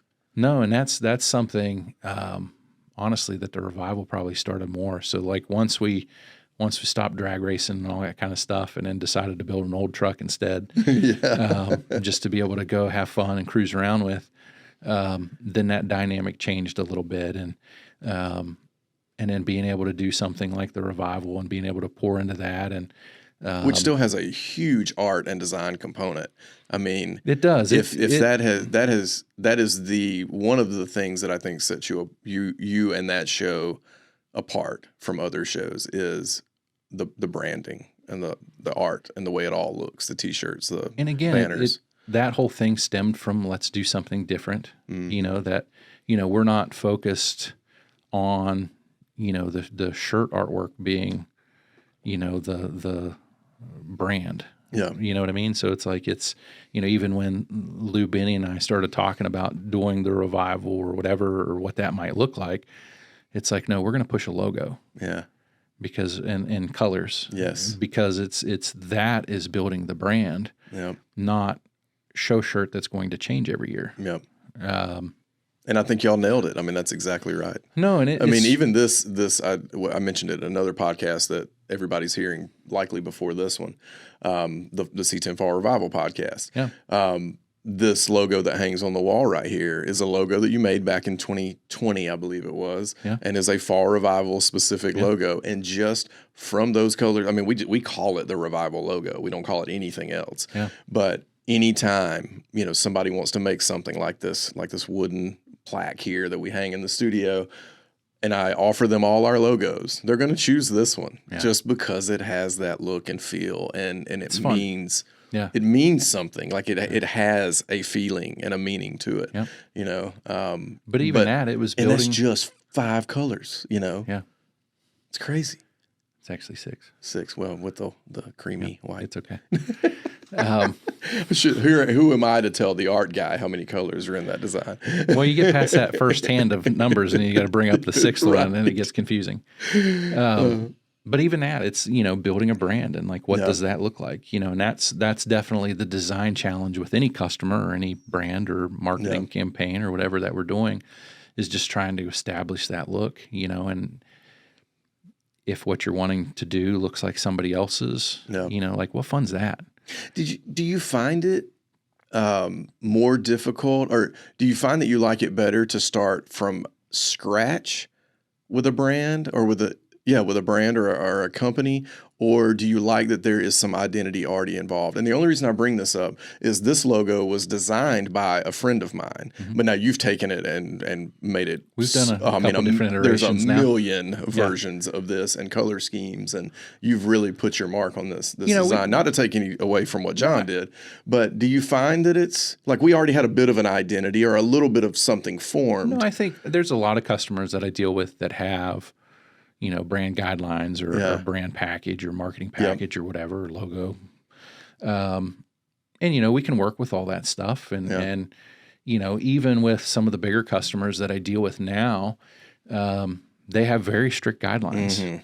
And I basically take that branding guideline book and throw it out the window and do what I want to do first. Right. And then then try to sell them on it. And a lot of times that works. Yeah. And headwear space is, you know, different for that. But again, like, I'm going to do it what I want to do first within, you know, our conversations of what I think the customer would want. And that's kind of like, that gives me the creative freedom of kind of do what I want to do, you know, and give that, like, you know, this is what I think, you know, would be good for your brand or good for your look or good for your whatever. And then after that, if they come back with 927 revisions, you know, which is, then you get the picture very clearly that and then it's kind of like, oh, what have I done? You know, and I certainly have customers that way. That, you know, again, they're picky, but they have no idea what they want until they see what they don't want. Yes. And boy, that's a tough place to be, though. Sometimes I bet it is, and I honestly have weeded out most of those over the years. Because you pour your heart and soul in that thing that they've rejected or they may reject. It's not even that as much as it is time. Yeah. Right. So it's like, when you're working on some sort of branding package or design or whatever the case may be, it's like that takes substantial time a lot of the times, and the way we do things might not be the quickest or the fastest or most efficient way from a design standpoint. But boy, you're getting something different. Exactly. And right? quality. Yeah. So then it's like if the customer doesn't like that and you go through revisions, it's like, okay, well then we try to, from a design work standpoint, we always try to flat rate. Yeah. Right. Or try to flat rate because it's like, which I do appreciate. Yeah. Because it's like, well, that just makes it easier. And it's like, I think I'm going to have about this much time in it. So then based on what I feel my hourly rate or think it should be, no matter the industry, it's like, okay, well, this is kind of what we're doing. And, this is what I think it's going to cost and so on. And then when you get that rejection, of like, well, we don't really like this. Can we do X, Y, and Z? Yeah. Well, then that's when, as an artist, you start losing real quick. Yep, you start, because then it's into that time that you thought you were going to be able to wrap this up in. Exactly. Yep. So then that's when sometimes time is money, and sometimes you just don't. Like, I'm sorry, guys. Like, I just don't have time to do this all over again. And that's for sure. For me, that's okay. Yeah. For them, maybe not so much. But, right. But then, like, again, like sometimes it works out, sometimes it doesn't. Yeah. I always say I don't have to be the guy, and I'm perfectly good with that. Yep. Like to your point earlier, like there's not a website. There's not a huge social media presence. Now we've got an Instagram you've with done almost 10,000 people or so on it. I guess that's good. Yeah, but you did not have that when I first met you. I did not. No. And really, like you said, that's all you've done. I'm not saying that in a negative way, but like you've just started in the last couple of years growing a social media presence. And it was always, and even still now, like to really get a hold of me and for me to do work for you, like you have to know somebody else. Yes, that's right. Like it's like you have to like basically say, hey, Robbie, like who does your design work? Are you willing to tell me who it is? Yep. And I will vet that in a way, but I've always told you since I started working with you, I don't want to be the guy that denies you business if you want it. So if I feel like they are at least, if they're not even on the right track yet, but they have the potential to be on the right track, I will give them your email, and that's all I do is give them your email and let you handle it from there, And even that, like I'm picky, of who I do business with. For sure. You should be. And it's a weird thing for people because it's like, well, I'm willing to give you money. Yeah. I want you to do business for me. Right. It's like, I'm good. I got to be motivated and inspired to want to do that. Yeah. And I'm like, that's certainly where the artist in me kind of comes out. And it's like, I want to get my creative juices on. That's why I kind of flip flop between, the music, stuff or the guitar stuff or car stuff or whatever that kind of avenue is. And there's other avenues that are kind of worked in there as well, other than those two. But it's like, it's got to make sense for me. And I've got to be able to have time to be able to do it. But then B, like, like there's a lot of business that's just reorder business. There's still licensing stuff that's going on. There's still the headwear company that's being, grown and all that kind of stuff that's kind of busting at the seams, which is fantastic and somewhat unexpected.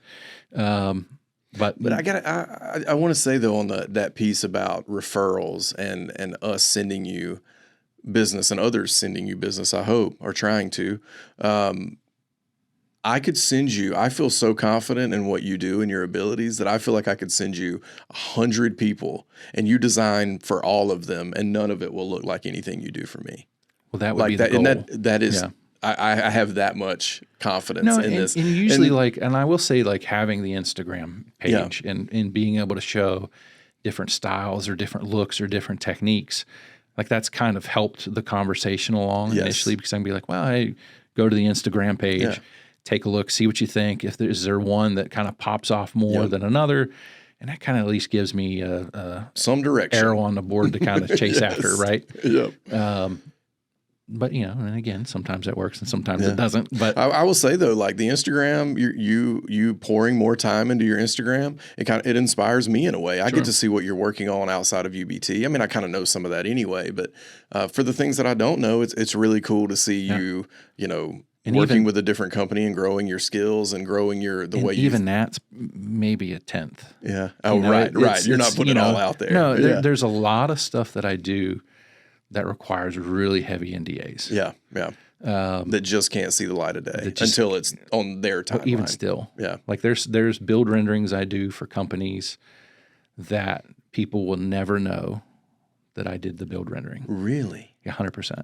Yeah. Yeah. Wildly enough, there's companies. Give us an example. Yeah. So there's some companies around the United States that you think they're doing those renderings in-house. And they're not. They are not. And your name is never shown or identified. Never be associated with those companies other than the fact that I have checks from them. Yeah. I love it. But that's so great. And it's like that's. But you sign up for that. Yeah. And I'm okay with that. Because I really enjoy doing that stuff. Yeah. And it's a lot different now doing stuff, renderings and stuff digitally. Yes. Than it was, by hand back in the day. But there's a lot of that's like it happens. There was 4 or 5 cars at SEMA this year that were all started with the Harris Art Company rendering. Oh, I love that. That no one will ever know about. That's so cool. That is so cool. That really some nerdy detail, really, really cool stuff. Yeah. That I love it. No one will ever know. That's okay. Yeah. Do you find that you miss the hand drawn renderings? Very much so. Yeah. Yeah. Why? So, it's just actual art too. Yeah. I can't. That's. I know what you're trying to say though. That's why that's rough. So we live in a world of chat GPTs and graphic designers, right? Right. And everybody's one. Yeah. So there's that manual process, right? So it's like driving a car with manual brakes and manual steering. Yes. Versus jumping in your new gearbox. Versus jumping in your new Lexus, right? Yeah. So like there's just a different vibe, to all of that. And there's some wicked talented artists out there that like Pinstripe Chris. Yes, 100%. Like I can't speak highly enough about not only how nice he is, but just like he is the best of the best. Yeah. Uber talent. Like, oh my goodness. Yeah. But there's plenty of guys like Jeff Norwell. Yeah. Norwell Speed Equipment or whatever I think it's called on Instagram. Like Jeff is just an amazingly talented artist. Yeah. Keith Wiesner. Like Keith used to work for Warner Brothers and he was painting the backgrounds of like the Batman the Animated Series. Wow. Right? Dude. And like this guy, you look him up on Instagram, Keith Wiesner, he's big into the hot rod world. Yeah. As is Jeff. And like these guys are wicked talented guys. So like you get folks that come along that can, do some cookie cutter stuff and all that. And it's just like, no, it's not the same. Well, I'd love to hear about your inspirations. Are there some or one that from your early days at AIP or even when you first started, is there one that sticks out to you from that time frame that really made you want to start doing renderings and really being into automotive design and art? So art in general would be Bill Watterson. Okay, I don't know who that is. Calvin and Hobbes. Oh, okay, yeah.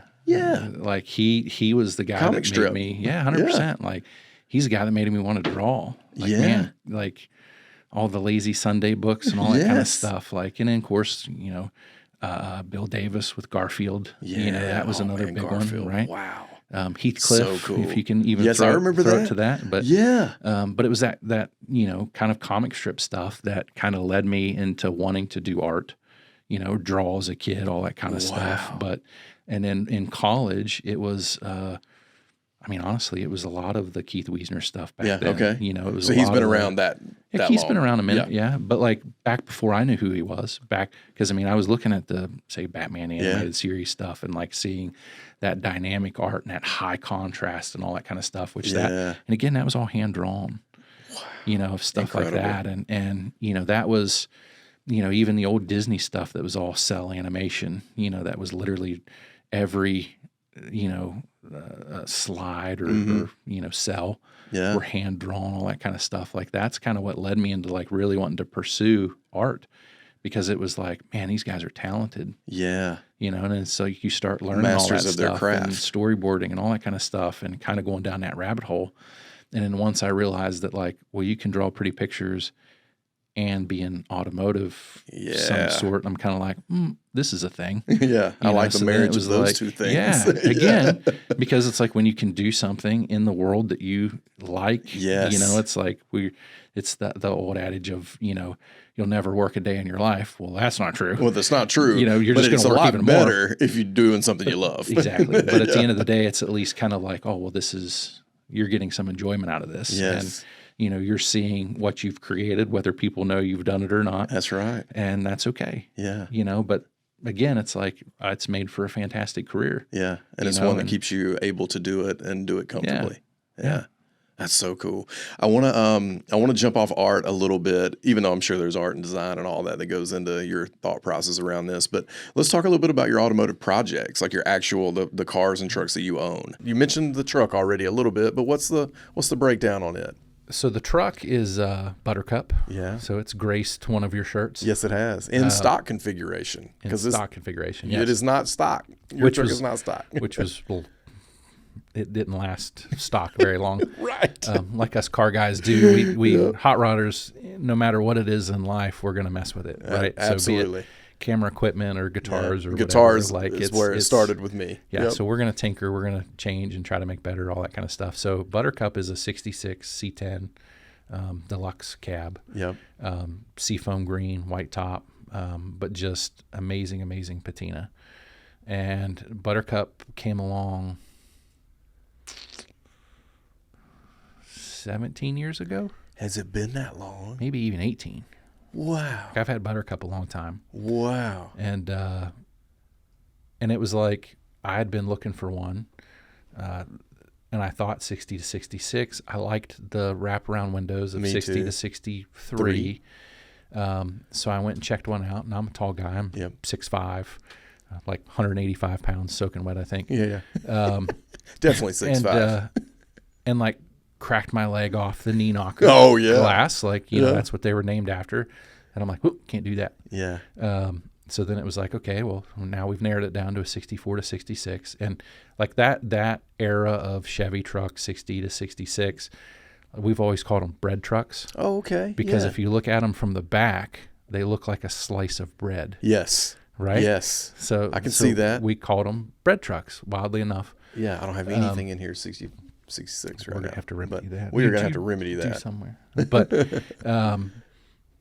But that was always my favorite Chevy truck body style, because it was like, one. Not that I don't like 67 to 72. Out of those, 67, 68 are my favorite, because that slope front nose, and I think there's a little extra character. Yep. I'm always a small back window guy. Yeah, I like it too. Because again, you can buy any truck today off of a new lot and it has a big back window. Yep.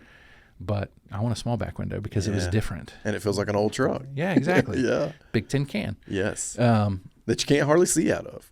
So I wanted to find a butternut yellow truck, that was always the goal. But once I determined that 64 to 66 was the year range, we just started looking. Me and my buddy Ben, who's best man at my wedding, I've known him for 20 years now. He's like, best of the best.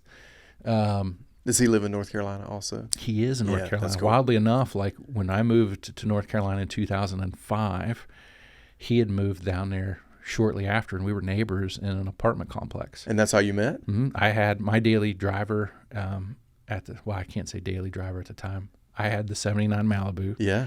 And then I had a 03 Silverado that I bought new.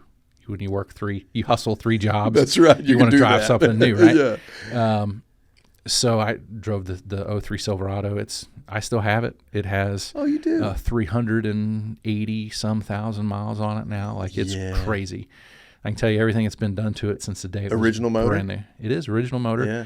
Had a set of heads before 100,000 miles because it was still under warranty. And it did the cylinder head crack thing, or not the valve train crack or whatever. Yep. It's had 2 transmissions. It's had 3 alternators. It's had 4 water pumps. It's had, and you know what? It's only ever had 1 set of brakes. Wow. You believe that? Yeah. Like, how crazy is that? Yeah, 380 is what you said? It was like a weird, like, 2-year range where they did something different with the pads and the rotors. And they were just last forever. They just last forever. It was crazy. Yeah. That's cool. I love that you still have the truck. I do. It's actually in the warehouse now, like parked in a corner, finally out of the weather and all that. But, living the good life. Living the good life. So Buttercup, Ben, wildly enough, one day said, I think I found your truck. And, of course, we were still using flip phones then. Yep. And it was Craigslist, I guess. Yeah. No. So wildly enough, it was behind someone's house in Concord, North Carolina. Oh, so he just saw it. He just saw it. Like, it was right next to a restaurant that him and I would go to called Whataburger. not to be confused with the Texas chain. What's the difference? Oh, we had our own local Whataburger. Really? And it's completely different. It's like there's 5 or 6 of them. They come to the Fall Revival. And it's spelled the exact same way? It was. There's different dashes in the name. Okay.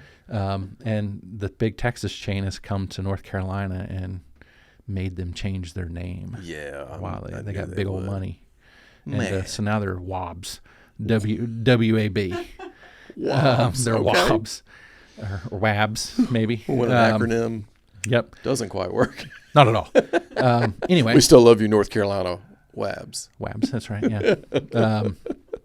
So he went there, and it just happened to be at a house that was right next door to the restaurant, and Buttercup was parked in the back underneath a carport. Wow. House was built probably in the 40s or so. And it's like, man, that's pretty cool. Hey, what's that right next to Buttercup in the picture? He's like, oh, that's a Pantera. Whoa. I'm like, huh, that's pretty neat. Well, you're sending me the picture of the truck, but look at the Pantera. Right. Come on. So 73-ish Pantera, yellow. It was cool. But so, figured out who owned the house. It was next to a car dealership, kind of. Yeah. And it's like the guy that owned the car dealership, it was his mother's house. She had passed away years ago. That was a truck his son had got. It was still in the original owner's name when I bought it. He just signed over handed me the title. The original title signed from that person. So one owner truck. And well, that's really unheard of. It's kind of crazy, right? And it's, Buttercup's not super clean, but there's not a lot of rust in it or anything like that, but patinaed. Yep. Sometime in the late 80s, the son decided to redo the seat for his dad. And it was like this fleshy tan color. And the dad's like, well, I don't like that. It doesn't match the rest of the interior. So well, thanks for trying. That's right. So no problem. Let's tape this up as cheaply as we can and spray the entire interior the same fleshy tan color as the seat. Change the seat? That is correct. So they sprayed the fawn because it would have been a fawn cab. Yeah, it was fawn. And, of course, in 66, had the darker textured dash and all that. Let's sand that off. And let's paint. Man. And I'm talking like loosely tape around the gauge instrument panel and everything else. Did not really do it right. Even the Chevrolet that was on the dashboard, like we're just going to spray over that with that fleshy tan color. What a bummer. Yeah, a little bit of a bummer. But when I got it. Still a great truck. Still a fantastic truck. So I got it. It had, 15x8 Chevy, rally wheels, truck rally wheels on it. Which was the thing that everybody did. In the 80s again, even 90s, like that was still a thing. Yep. White letter tires, the works. Had a 350. Yeah. And with a 3 on the tree. Yep. Right? So I'm like, okay, what's it going to take to buy it? Well, it's not for sale. It's my son's. Okay. I hounded that guy for, months and months, almost every day. And then I feel like I was being a little excessive, so I at least dropped it to like once a week. Like this guy's going to show up on my doorstep with the cops, with a restraining order. And then order. like one day he's just like, he threw out a price. Yeah. And he thought it was just ridiculous. Yeah. And I'm like, okay. Yeah, I'll be over there tomorrow. I'm like, how's Friday work for you? I'm like, does it run and all that? He's like, are you really going to buy it? And I'm like, well, yeah. Like, why not? I agree to your price. And and it was like $2,700. Yeah, right. Which to him, he thought this guy will never go for that. But, an old, but being a truck guy, rusty truck or whatever. Yeah. But so I go to get it. Well, here it wasn't a 3 on a tree. It was a Turbo 400. Yeah. But there was no linkage that was proper. There was no whatever. Like you could still shift it down into so gear, he was but you had to, yeah. So I'm just like, manually shifting it. okay, like so did that, and so I bought it. And, you know, he washed it up or whatever for me to come and get it, and I still have pictures, you know, of it, of course, then, and even have the original pictures that Ben sent me on the flip phone back then. Yeah, I'm sure that's it was cool. a Motorola Razor or something cool. Yeah. Did the truck drive? Yeah. Yeah. Ran and drove. Yeah. You know, so it was just, you know, need an oil change or whatever and spark plugs and stuff. Yeah. But, you know, had the Excel plug wires and the big old yellow Excel ignition box and Mr. Gasket chrome fin valve covers. Somebody been under there messing around. You know, so his son was, you know, making a little something. And but that's a lot of truck for that amount of money.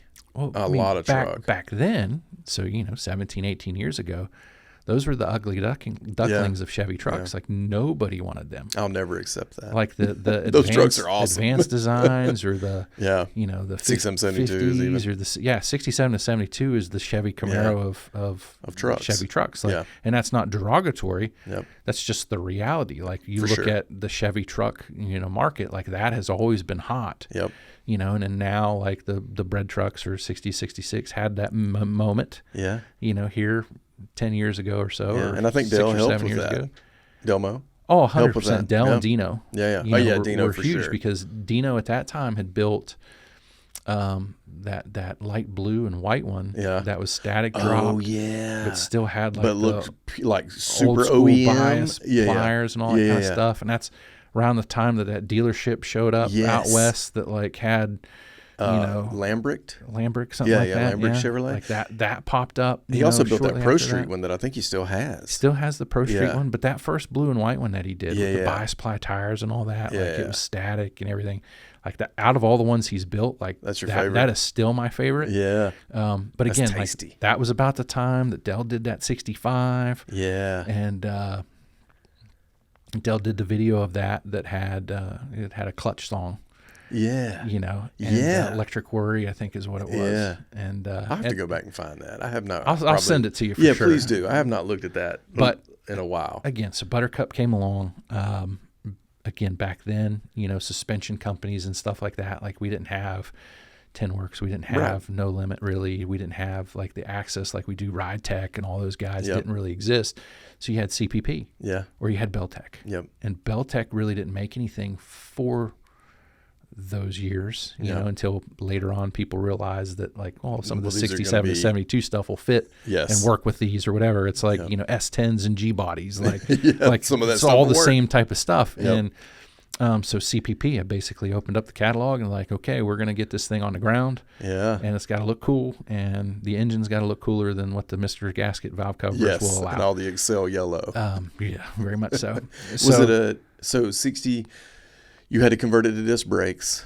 Yep. Did you leave it 6-lug or did it go 5-lug when you did all the suspension stuff? It stayed 6-lug because, again, like my flavor at that time, and still probably is, you know, Steelies and dog dishes. Yeah. Right? So it's like it had to have Steelies and dog dishes, had to have thin white walls because, you know, that was a thing in 66. It's like get your Chevrolet with the new thin, you know, white walls. Yep. I've forgotten about that they did a marketing campaign around that. So that was the whole thing. So, you know, did that. Like I wanted it to be as low as I could. So I think it was 5.5 and 7. Yes. You know, static drop, you know, spindles and springs. Yep. You know, in the back it was a block and a spring, C-notch, that kind of stuff. And still ride pretty decent on those trailing arms. It honestly, like it rode like a Cadillac. Yeah. Like with the bigger sidewall tire and all that kind of stuff. You had plenty of give and flex and I somewhat regret doing everything I've done to it. And I kind of wish I would have just kept it like that. Left it alone. And I'm not saying that there's a possibility it wouldn't go back to that. Yeah, good. Because thanks to our friends at SS Chassis Works, I have a bone stock 66 frame that's a roller that could easily be body swapped. Yeah, love that. So Buttercup, you know, did that and pulled the motor out to make it look like an old 66 327. And that's when I realized that the dog of a 350 that was in it, which had no power whatsoever, said 5.0 on the block. And it was a reproduction 305. That's probably what the Turbo 400 had come out. That's and it was where a package. It came in. His son put it in for him to make the old man a little more of a reliable driver, maybe. I don't even know. But I'm like, well, this ain't going to work. Right. So drag racing all those years in the Malibu. Ben, my buddy, best man, all that kind of stuff. So he built race engines for a living. Okay. That's what brought him down to North Carolina, where we're at, Concord, Kannapolis area. Hub for motorsports. Race capital of the world. Yep. Absolutely. And so he built race engines for a race team. At that time, he was doing like the 24 hours of Daytona type of stuff. Okay, yeah. So like, SB2 era stuff, or even early LS stuff. And worked for a shop there. He since went on to ECR, RCR, ECR, Earnhardt Childers Racing, built engines there. And he since made a move to somewhere even bigger and better that I don't think we can talk about yet. Yeah, cool. But love it. Well, congrats, Ben. Yeah, that's right. Proud of that dude. Yeah, he's come a long way. Anyway, he built the engine for the drag car, the Malibu, all that kind of stuff. So I found a guy that I had pseudo raced with or whatever that had a 406 that, it was fresh. It was never ran, but wasn't to Ben's standards. Yeah. And Ben's like, I can't allow you to run this because these heads look like they've been sitting at the bottom of the Atlantic for the last 20 years. Anytime Evan Dobbins is our engine guru guy, and he's the same way. They're very particular about things. Like they get their hands on an engine, they look at it, and it's like, no, you can't do this. You can't run that. Like, we've got to. And Ben is. I got to do my own thing to it. Ben is an absolute diehard Ford guy, but he builds Chevy race engines for a living, right? Or GM now, but. So he's just like, let me build this. And I'm like, are you sure? And he's like, yeah. Yeah. And I mean, he just did his thing. Yeah. I mean, he between the build itself and in heads and intake and all that kind of stuff and port matching and blah, blah, blah. And like it made 525 horsepower, 500 foot-pounds of torque, foot brake car. We weren't doing delay boxes. Yeah. We weren't doing any of that goofy stuff when we were playing around. And, it was just. And this was in the Malibu? This was in the Malibu. Yeah. So, I mean, it had the typical G-body squat. So when it launched, it twisted, tote the front, right tire a little bit, and it just go gnarly. And, I love that. It ran, 1070, fairly consistent in a quarter, somewhere low sevens in the eighth. Eighth stuff, it was all delay boxes once I got down here, and I'm just not interested in any of that stuff. Quarter mile. Yeah, it's like, we're going to, it's about who gets down there first. So anyway, the motor that was in the Malibu originally was actually in one of the dirt cars back in high school. Okay. So like when it was built for the Malibu, it came out of the dirt car. And, it was all the things in dirt racing at that time. So it was a mid-70s GM 4-bolt 010 block. Yes, I know. But you would run 305 heads because it would bump up the compression. Like the 416, the 416 heads. Yeah. So it's like, you ran, higher compression with that extra point. Yep. Yeah. And then, performer intake or whatever that was on it. And it did really well back then. How cool. And then Ben, of course, built the 406, and the Malibu got a whole makeover at that point, and we got serious about what we wanted to do. Yeah. But that old engine went under the workbench. Well, then. The one with the 305 high output heads. Yeah. Yep. And so again, the gal I dated in high school, her brother's the one that built that engine. His name's Frank Hall. So he even etched his name in the block that says Frank Hall. Yeah. But it was under the workbench when the motor came out of Buttercup and it said 5.0. I'm like, well, this ain't happening. Yeah. And I shot some fresh orange paint on that baby and sent it down the road. Yeah. And so then we built the engine that was under the engine that was in the Malibu, all that kind of stuff. Yeah. Which, wildly enough, that was my first V8. Yes. Wildly enough. And so we built it, and I found a set of 66 double hump 327 heads. And, found a Edelbrock C4B intake, which would have been from the same period. I love this. And again, it's a 350, so you have to run breathers and stuff like that to make it all work versus a 327. Well, I didn't want to do that. So then it's like, well, how can we hide all this stuff? Yeah. So then, the engine that Ben built, then took that engine, he built that for the truck. Eventually, it went through a few iterations, but it's a 385 full roller, full stroker, all that kind of stuff, and different crank, different rods, different blah, blah, blah, all that kind of stuff, but still 327 heads. The heads were hardened seats and guide plates, all that kind of stuff that Ben had done some work on. And then wildly enough, Junior Johnson's I've heard that engine name. builder, his name's Guy, or was Guy, had basically done a bunch of work on those heads too for me. And so then we slapped that on, and then the Edelbrock intake looks a lot like a Chevy cast iron intake. And we did some manipulation to that to make it look more stock. And then a fabricator that I know named Damon Detmer, probably the greatest fabricator in the world right now. It helps being in the thick of it all. In the where thick you of are. it all. It's I mean, so fantastic. You got We're so access spoiled. to all of it, Yeah. all of the best. So he took a set of Chevy script valve covers, completely, he added, I think, 1.5 inches to the height of them, completely metal finished them, all that kind of stuff. So you don't know that it's nothing other than what it looks like.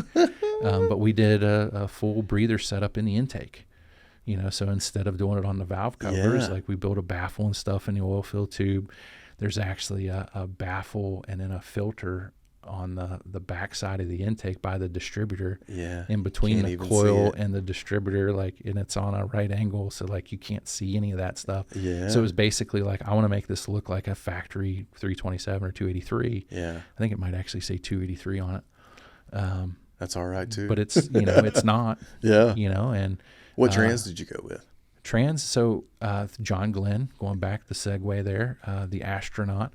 Him and I went into the deep dive conversation about the T56s. But this was before you could buy an aftermarket one. So this was all, it came out of a 97 WS6 Trans Am. So it was, an F-body T56. Ben and I ripped the whole transmission apart to cut the, shift fork or the shift arm, all that to do the mid-mount conversion and blah, blah, blah, all that kind of stuff. But, high hump, conversion at that point. Got it on the ground, 385, T56. Eventually had the rear end build. I think it's a 456 geared, 12 bolt, posi, all that kind of stuff. That's so cool. What a really cool drivetrain. It really it's mixing modern and old school. And I mean it was great. And then I started hey, let's take this drag racing. Because I'd already gotten rid of the Malibu at that point. And I'm like, well, let's just see what this does. And Steel in Motion, a couple different shows, we'd take it to that were kind of drag raced influenced, but kind of the old school kind of vibe. So Buttercup went through a drag pack version that had some magnesium colored 5-spoke skinnies on the front with some wide steelies on the back with cheater slick pie crusts on it, and did that for a little while, and then here 5 years ago decided to completely rip the whole entire truck apart and redo all the suspension, because then it's well, drag racing's cool, but I'd like to turn left and turn right as well. Be able to drive this thing. So then started building that up, but in the time of that, do a full interior, all that kind of stuff, which used a company that's been sold since, but it was a custom stitching company, a fellow by the name of Steve Kurzman, did the full interior for me. And I mean, it's absolutely stunning. And had my buddy Jeremy Fogelman paint the interior back to the original fawn, all that kind of stuff. I would have done that too. And because it was beautiful color. It is. And again, it's the greatest. John Glenn was the one that this is the color, and it's actually kind of a Nissan Sun Glow tan, or I think whatever they call it. This is the closest you can get. And John's done all that legwork when he built that 65. And so did that, and it did, all QA1 came out with their full suspension kit and did all that. So now we're running 18x11s on the front, 18x12s in the rear. It's a 315 in the front and a 335 in the rear, but they're stuffed. And they're mini lights. It's which I think is so cool. Again, it's that you chose that 60s wheel. era kind of vibe. Got some offset issues in the front. I don't know if it's a QA1 thing or if it's a really old frame thing, but then I remember us talking about that. But it was let's go road racing. It's we've seen trucks do some pretty rad stuff for sure. And but again, I'm a big guy. So when you start putting a racing seat in something, and you start putting a cage in something, and you still have to wear a helmet, you start running out of room. And that became a realization of well, I can no longer take my son Hudson to get ice cream and something like that. That's just, I've run into a lot of folks who are finding that or figuring that out. A bit impractical. So, Steve Graham and I, Piedmont Traction, like we're both Trans Am era racing junkies. Yeah. Like that 67 to 71, type of time frame. Guys like Mark Donahue with the Penske, Sunoco Camaro. That's, as famous as it gets. I don't know as much about all of this as you do, and I love that you nerd out so hard on this. Micro learning, kids. Like micro learning is the ticket. So like that's where Steve and I kind of hit it off. Yeah. Is like, we were both truck guys, all that kind of stuff. Yeah. I consider Steve to be kind of the godfather of C10s of North Carolina. 100%. Even though he's a lot of folks don't even know. And he's a California guy. Yeah. My buddy Ben, he's a California guy. Yeah. It's crazy. So Steve is obviously we met him at the Piedmont Traction Show that he hosts on Father's Day's weekend every year. And we just kind of hit it off, and we started talking race car stuff. Yeah. And Steve's been in kind of the roundy race car world for a long time. He and I, when I was building Buttercup, like that Trans Am era of racing was kind of the vibe I was going for with Buttercup in that whole build. Just modern brakes, modern suspension, and big wheels and that kind of stuff. Not huge wheels, but modest for what it was.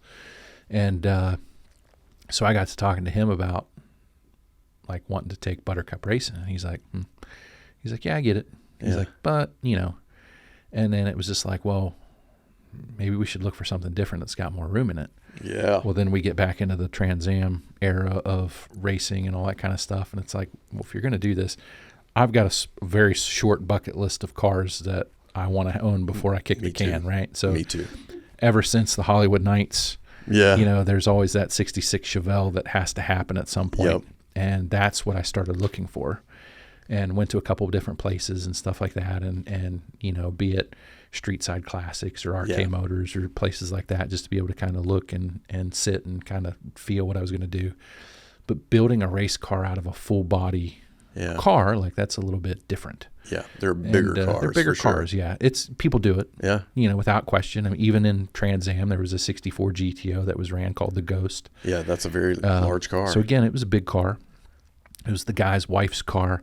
And literally he decides he wants to make a race car and just guts his wife's car. Oh, and then goes Trans Am racing with it, which would be fantastic. that's like, actually a pretty She gets home from the grocery store and next thing you know, it's ripped apart and we're going racing. Car looks a little different. So just again, like Steve and I started talking and it's like, well, what if we build a Camaro? Yeah, first gen Camaro. And I'm not, like again, going back to the family, the girl I dated in high school, her family had a 67 Firebird. So, I'd spent a good bit of time in that car. We drove it to prom. Yeah, that's cool. But, and I just started looking and I'm like, okay, well, let's build a Camaro. So it's 67, 68, 69. 69s are pretty, iconic in that Trans Am era. They kind of figured it out by then, Penske Donahue team. And so Steve and I just started talking. Yeah. And then I ended up finding a 68, which is my preference in those. They ditched the vent window and stuff, which I like the aesthetics of. So then it's like, okay, like now we found a car. Yeah. And where'd you find the car? It was in, I think, Hendersonville, Tennessee. Okay, so not too far away. It's not too far. Yeah. But, you start playing in the Camaro world, it gets real expensive real quick, right? Man. Like that's why I don't play in that world. That kind of initial, it's the initial. It's 70, same thing with a good 67, it's 68 true. C10. That's true. Like your cost of entry is a little bit more. Yeah. When you want to build a race car, like maybe the body's not as important. Yeah. Because you're going to cut it up or at least modify it. We're going to modify it, right? So if nothing else, we're going to gut and put a cage in it. But I found a car that already had full ride tech. Yeah. And had full Willwood brakes all the way around and had a fresh interior and had checked a lot of boxes. Yeah. But it was a 327 car, had a turbo 350 in it. The guy was a drag racer out of Atlanta here. Okay. And he I don't know what he was building. Yeah. But it has a Fab 9 Moser 9-inch in it. He just started wheels, tires, brakes, suspension, right? He did all the check the boxes. And I'm not, for what we're doing, I don't know that the suspension package is perfect. I Yeah. don't know that the brake package is perfect. You know, a lot of those kits, that's a daily driver kit. Yeah, right. You know, more so it's street, like, less track. But again, we're in, you know, around Mooresville, North Carolina, and you need race car parts for stuff that can run 200 miles per hour for hours on end. Yes, They're available. So, Yeah. and Steve knows that and has Yeah. that knowledge of what we can do and how we can do it and all that kind of stuff. So, yeah. So like the first thing I did was basically kind of dial in and nut and bolt the whole car just to see what was there and what wasn't there, and had to do some maintenance things here and there. And even with the engine, had to do a few things. But Is the plan to keep it a 327? no. So first thing I did was I figured out a transmission. Yeah. And dealt with Jesse and the Level 7 team, and they helped me kind of spec out a bowler transmission. We went with the Road Race TKX, kind of one of their turnkey, you know, packages, Tilton 6000 clutch, all the things, all the good stuff. with the whole idea of being kind of a homage to that golden era of Trans Am racing. Which was what? I don't know. Trans Am racing. So Yeah. it was the Trans American Racing Series. So it started in '66, and it was basically a way for the factories, Chevy, Ford, Dodge, to have a factory-backed racing program that was the old adage of, you know, race on Sunday, buy on Monday. Yeah. But the cars had to stay aesthetically for several years, just kind of look stock. Okay. And but, you know, they were allowed to do some engine stuff and cage stuff and safety stuff here and there. But you look, and this was on a road course. these were road courses. Yeah. Like they And, raced on road they courses. did some, you know, 12-hour and 24-hour stuff. Mm-hmm. But it was, you know, a lot of Willow Springs, a lot of Sebring, a lot of, you know, good road course stuff. And it was just just this gnarly series, but it had I think a 5-liter engine cap, right? Okay. So you know, you think the Boss 302 Mustang and the Z28 Camaro, well, those had 302s in them, you know, or I think 305 was as big as you could go. Because that was the cap, you know, but those suckers would rev to $8,000, right? You know, and it's like, oh, well, you know, if you're in second gear humming along at $8,000, like you're doing something. You're still making some power. So Steve and I just completely nerded out on all this, and that, you know, Steve got to see a lot of those cars run and all that kind of stuff. Yeah. And, they actually just came to Concord and their kind of historic series now. It's a little bit different. I saw some of your social stuff on that. It was awesome looking. So, you know, you get to check that stuff out, and there's a guy we know that owns one of the old Penske cars that, you know, we get to kind of nerd around on, but that was the whole flavor. It's like, okay, well, let's build a race car. Let's use kind of modern components. So we're still going to do, I bought the car into last year, which I don't think anyone knew for quite a long time. Yeah, I didn't know for a while. And I think the next week I found a 69 302, you know, out of a Z, that the guy basically bought the car, got divorced, kept the engine. Yeah. And all these years later, still had it. He was going to go circle track racing, I think, or something with it. Yeah. It's underneath a workbench in Nitro, West Virginia, of all places, and drove up and got it. But we're going to the old stomping grounds. But we're going to do a crossed Ram, you know, 302. Yeah.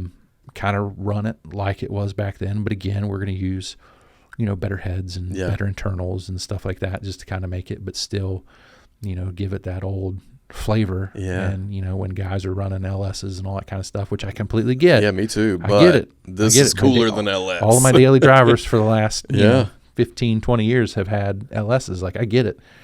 But, like, all my stuff has Gen 1 small blocks. Yeah. You know, Buttercup has one. You know, the Camaro has one. You know, that's why I built Mud the way we did. You know, the Mississippi mud truck.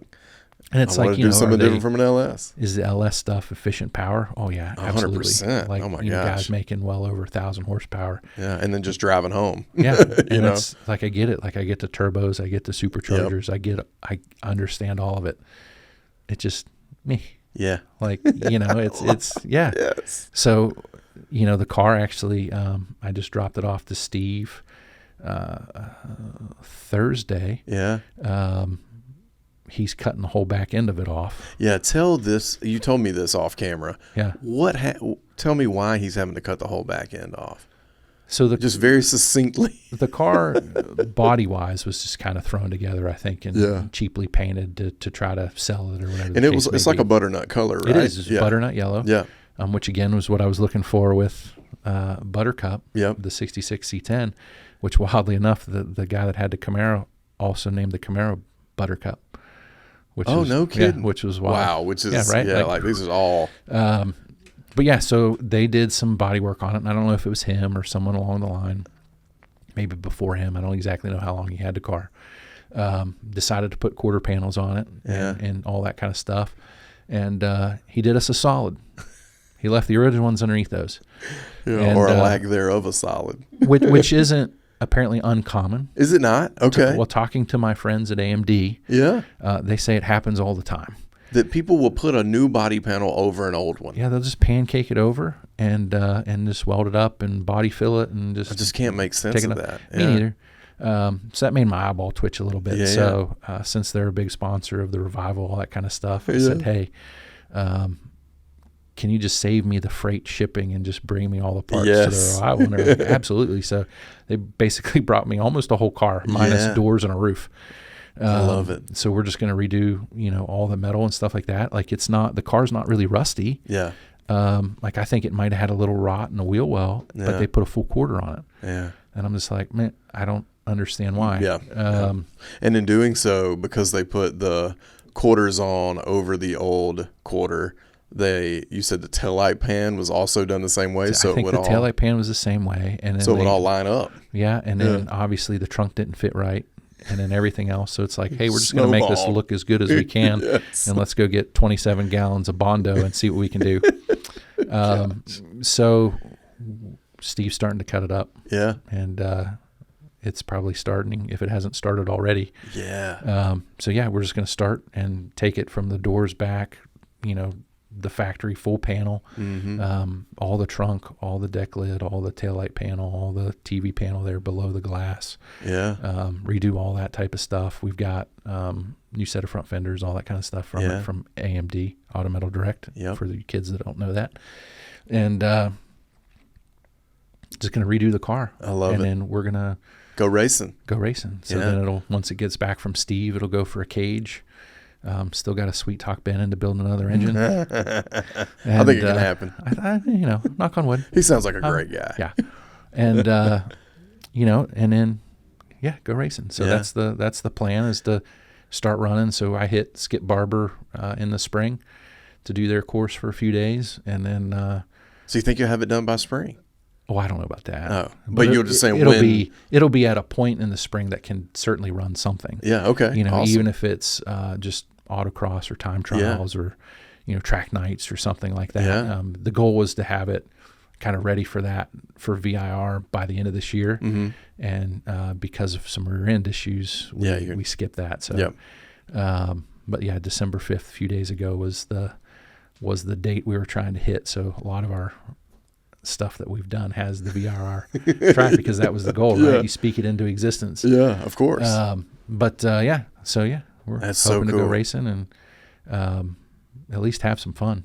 Yeah. I certainly miss, whether it was drag racing, dirt track or whatever. It's like I certainly miss that racing aspect. And as Hudson gets older, who is your son? He's 8. Yeah, he's 8 now, and letting him and getting him to experience not only the car scene and the car culture, but then kind of the race scene too, and how much different that is. So I've taken him to, a couple various things, and his first official race he ever went to was a historic Trans Am race. Yeah, I love the vintage nostalgia part of racing that you love. Like that's because I'm learning things about it. Because that's always my thing too, because it goes such in hand with what we love about the old trucks and all that kind of stuff. Because it was that same era, like late '60s, early '70s.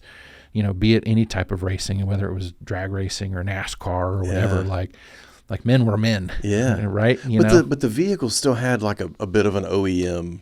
100%. Like there was that character component to it, which is what I love so much about. And back then with Trans Am, like it was you could only run parts that were available in the parts catalog. So you think of the heavy duty parts that Chevrolet had. You had to go to the counter, and you hear guys talking about like the cross ram intakes on the Z28s. Like they weren't installed when you bought it. It came in the trunk. Yeah. Those were the heavy duty parts. And then it was like that with brakes, like the JL8 rear end that a lot of those race cars had or whatever. Like they were designed for, you know, whatever those specific sports were, because Chevrolet didn't have a racing division per se back then. Ford did, you know. Even AMC came along and did, where you could buy basically a race car. Like you think of Ford, you know, the Thunderbolts or the lightweight Galaxies or, you know, whatever, like they were factory race cars that you could just go to the dealership and buy.